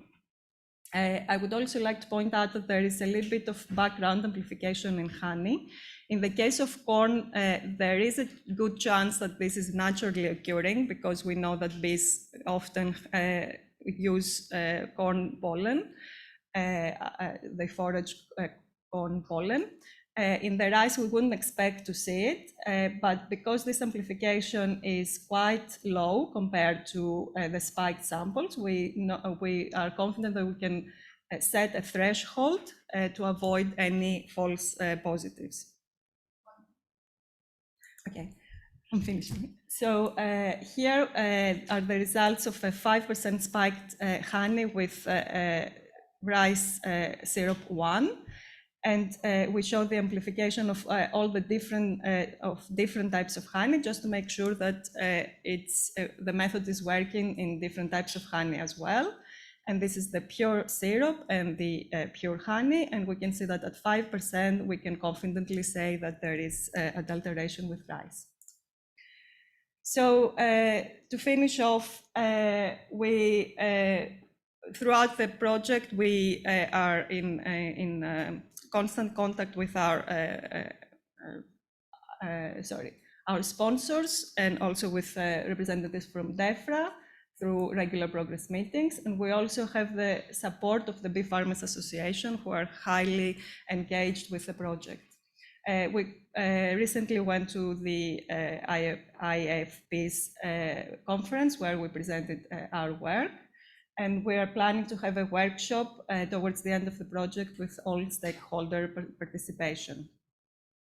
As a follow-on projects, our ambition is to deploy the method commercially. So we would like to seek further support from the FSA, DEFRA, commercial partners, and also apply for UKRI grants, so that we can develop a wide honey authenticity database that will be housed in the UK. Thank you very much.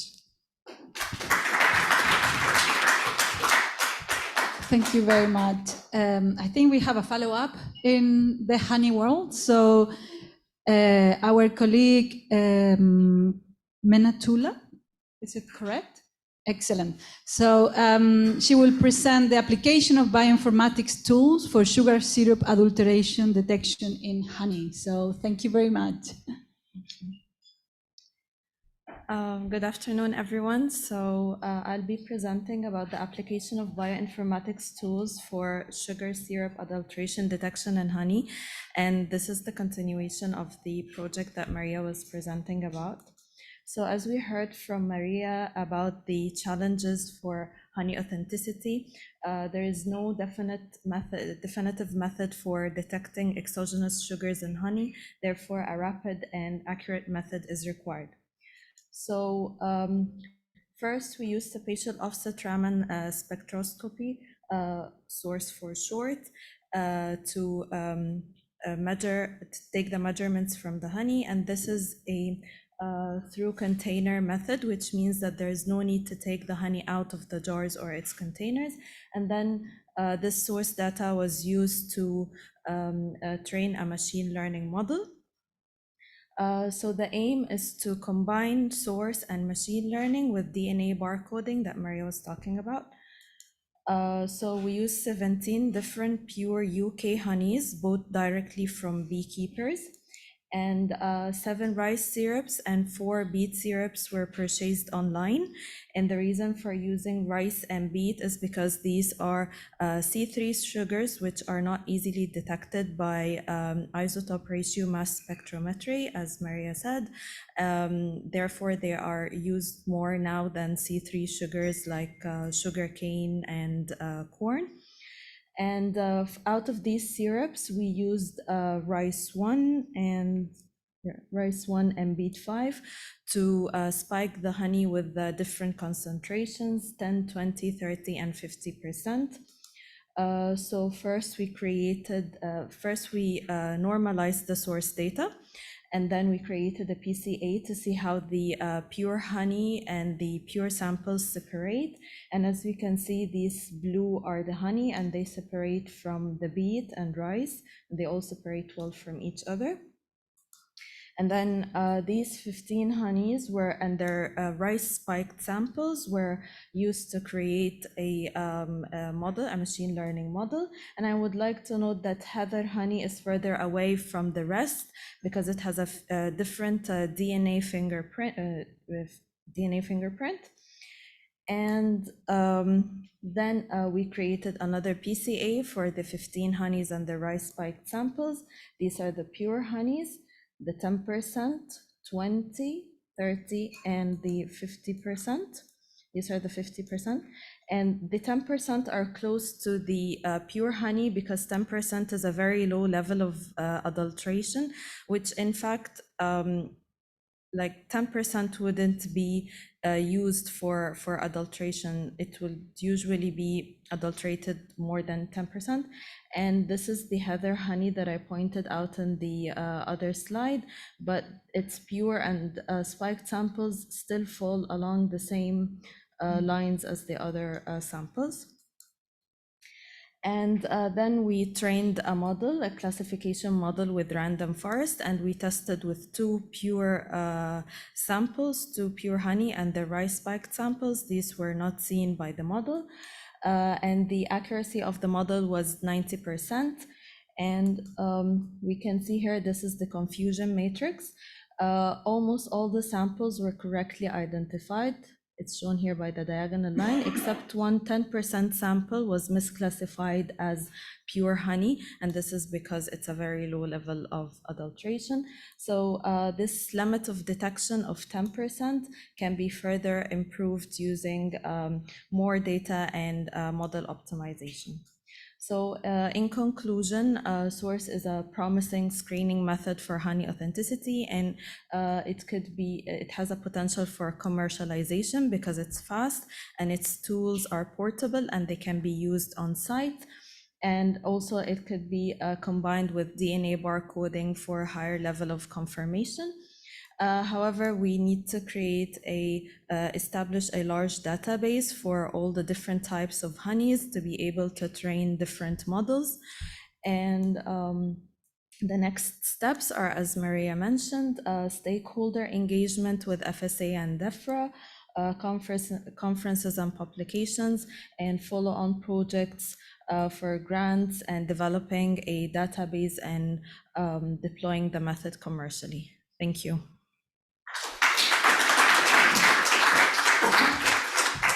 Thank you very much, Venatula. So our next presentation is actually online.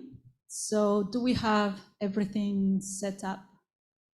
In the meantime, our presenter will be Mr. Bronson Eranhowa, and the title of the presentation is Establishing a Rapid Testing System for Contaminant Detection in African Honey as Means of Quality Control and Environmental Monitoring. Hi, Bronson, can you hear us?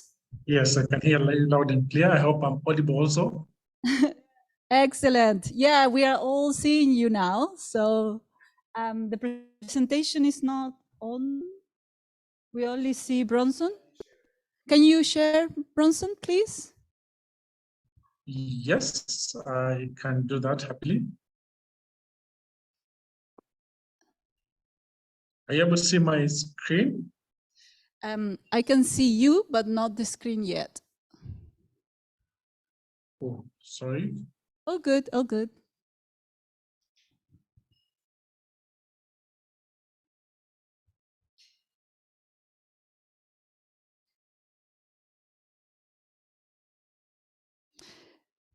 In the meantime, remember that we have the Mentimeter where you can upload your questions, as well as our friends in Zoom. You can also use it for the purpose. Excellent, Bronson. Now we can see your presentation. Thank you, thank you, thank you, thank you. Brilliant. So yeah, When you're ready. Oh, okay, thank you.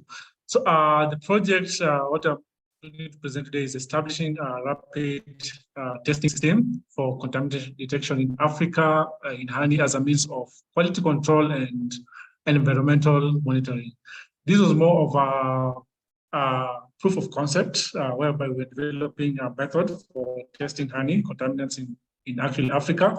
And the project was done in collaboration with food side, where we had Maria Anastasiandi, which is actually there physically, Dr. Zugen Young from Cranfield University, and from the STFC side, it was done in collaboration with Dr.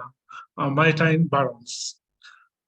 So, food challenge, one of the key major food challenge actually in Africa we're facing is limited access to Western markets, as African honey producers actually face difficulties in accessing the local and Western markets. Their products always contain pesticide residue and contaminants above the acceptable limits, the MRLs, which in turn actually restricts honey from going to the market. And in turn, actually, this eventually, from time to time, ends up causing numerous pains, like in Kenya specifically, where the project was done. The last time we were able to export honey was actually in 2009. And down the years, like around 11 years down the line, 12 years, we're still not able to do that. This has actually led to loss of actually money in terms of at the country level, whereby we're unable to expand. Then also there's difficulty in identifying and addressing the poor practices among the farmers. So the other second key food challenge issues, there's the potential of human health risk actually posed by contaminated or consuming contaminated honey with pesticide and other contaminants like heavy metals. These pesticides are actually designated to kill and harm pests, but in turn, actually, they find their way to the market, and whereby, as we know, there's high demand of honey nowadays in terms of like as a natural sweetener in comparison to sugar, has actually led to other chronic toxicity at the human level. Thirdly, we have economical losses. When honey is contaminated, it cannot meet the quality requirement of markets. Therefore, producers face economic losses. And last but not least, lack of rapid and cost-efficient detection methods in Africa in detecting and quantifying contaminants in honey is actually a critical step, which actually we are lacking or we are lagging behind. However, the traditional methods analysis actually, which are being used currently, they are actually quite consuming and time-consuming and expensive, and also required very specialized equipment and expertise in conducting them. Food challenge, why is important? Number one is actually economic opportunity, whereby we're looking to develop a beekeeping or apiculture industry that can unlock economic potential and generate income not only for farmers, but also create employment at the higher level of national level of the government. Food safety, ensuring that food safety and quality of honey is crucial for protecting consumer health and building trust in Africa honey products. Then the other important is market access. Access to Western market is actually highly valuable in addressing contamination issue, and is essential to meet these actually strict import requirements, which are required by the farmers at the local level. Then fourthly, we have technological advancement, where we're looking at the SAR, that is the rapid and cost-effective detection methods using surface-enhanced Raman spectroscopy and electrochemical sensors in providing timely solution for honey contamination and monitoring. And last but not least, as we discussed, is the environmental protection. Implementing environmental monitoring scheme that helps identify, address, contributing to honey contamination and promoting environmental stewardship.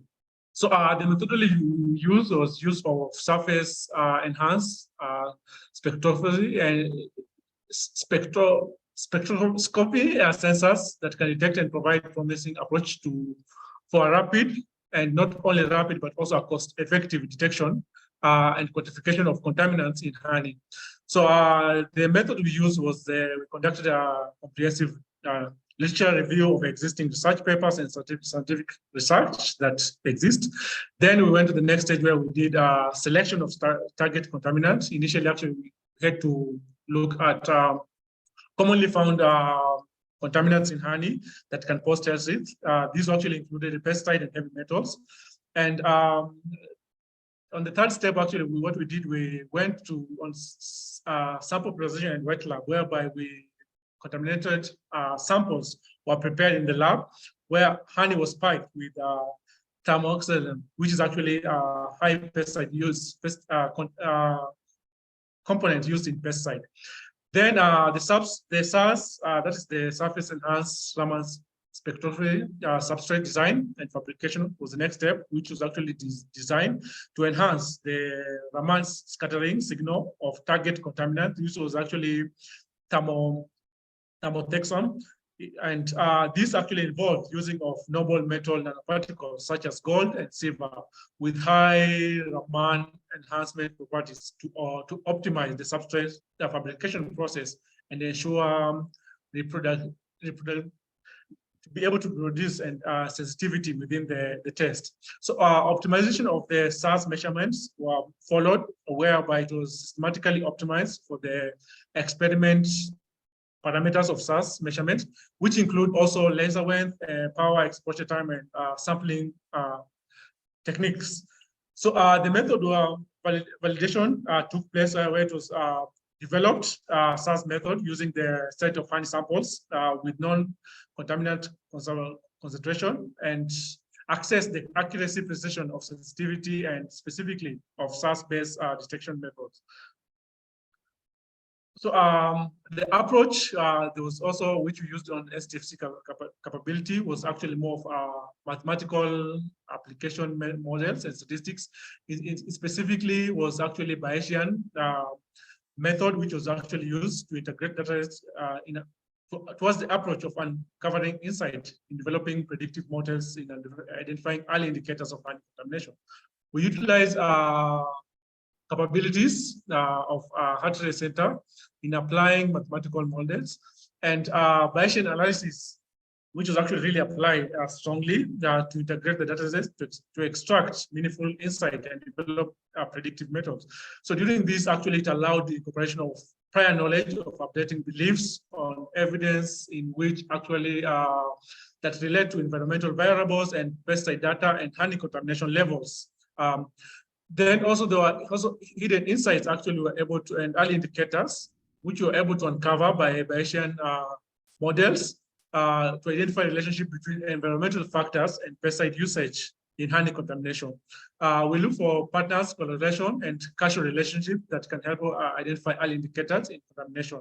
And this actually aided in proactive monitoring and mitigation strategy. So the model actually was undergone validation, the Bayesian model, and refinement using appropriate techniques such as cross-validation and validation, which assess the performance of the model and predicting honey contamination levels on new or unseen data.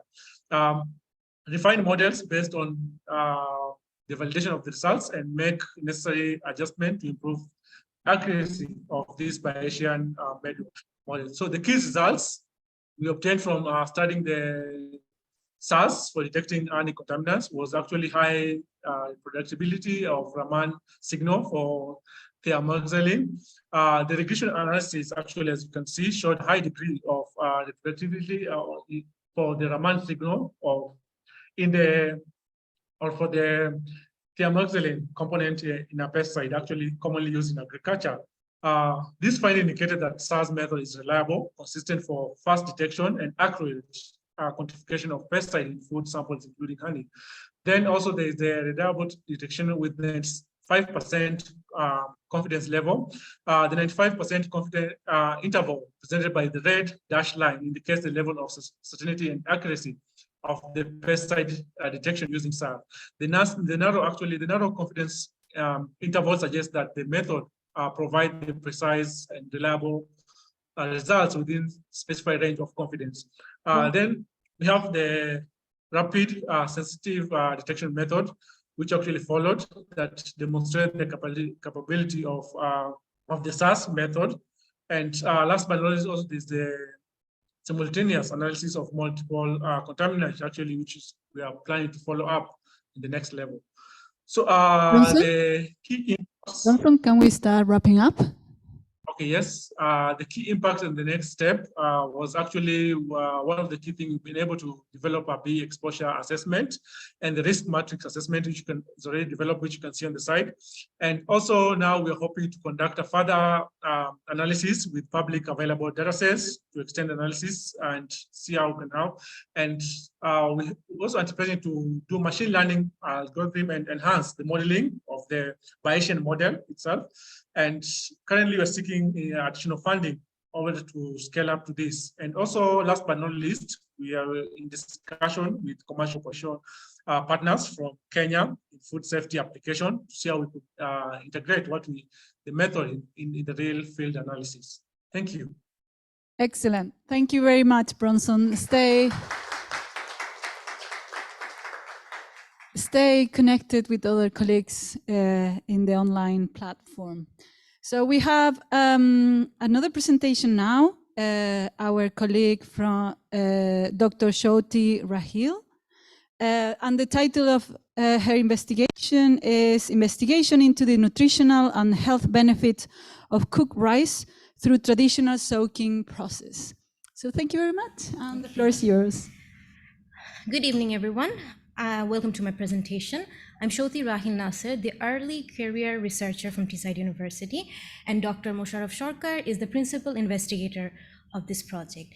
And today I'm going to present some preliminary data that we obtained from this project, which is investigation into the nutritional and health benefits of cooked rice through traditional soaking process. So the food challenge that we're going to address is malnutrition, which is a major health problem and it's suffered by children and women in low to middle income countries, mainly Bangladesh, India, Nepal. And this challenge is it falls under one of the goals of sustainable development for the United Nations. And to solve this problem, we selected overnight cooked soaked rice, which is a traditional way of preservation of leftover rice by people in poor villages where there is limited access to refrigeration processes. And from various anecdotal evidences, it is seen that this soaked rice has a lot of micronutrients and said to be fermented. However, there is no experimental data to support this statement. And as rice is the staple food of more than 3.5 billion people around the world, if we can understand the importance of this soaked rice, it might be able to tackle this malnutrition problem. And so the aim and objective of this study, of this project, was to see whether the soaked rice is fermented or not, investigate the microbial composition to validate the micronutrient content, and see if it has any benefits to human health. And based on those hypotheses, we performed the first 3 techniques, and we will later further analyze the structural changes in soaked rice using the facilities that are using facilities of the STFC facilities. And based on these 3 techniques, we have got some interesting data. So if we look in the first picture, we compared the micronutrient composition within the normal rice and soaked rice, and we found that there has been, in soaked rice, there is a drastic increase in many nutrients, especially iron and zinc, which are crucial nutrients for one's diet. And this data gives an indication that this micronutrient content must have changed due to the release of micronutrients from bacteria due to the process of fermentation. In this next figure, we analyzed the glycemic index between 16 Bangladeshi non-diabetic people, and they were fed with both the normal and cooked rice, and we found that the blood glucose levels gradually decreased upon the soaked rice uptake compared to that of those consuming cooked rice. And this gives an indication that the soaked rice is low glycemic and has some health benefits as well.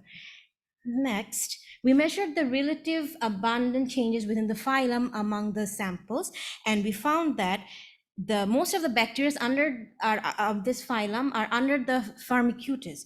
And this Firmicutes is a type of bacteria that are mainly found in the gut, and and most of these bacteria under this phylum are probiotic bacteria. And so from this data, it gives an indication of the presence of beneficial and fermenting bacteria in this soaked rice. Lastly, we wanted to see the pathways involved in this soaked rice fermentation process. And from the first figure, it shows the pathways that were upregulated in all the samples. And if we look into the Venn diagram, we can see that between sample B and D, which is the soaked rice in 2 different temperatures, that there is a common pathway. And this pathway is the biosynthesis of cyclic monophosphate pseudominic acid, which is a component responsible for inhibiting an enzyme that is responsible for the inhibition of the assembly of cellular cell surface virulence factors of pathogenic bacteria. And this gives an indication that this soaked rice has some capacity to suppress some pathogenic bacteria. So if we can show this low-cost food is super nutritious,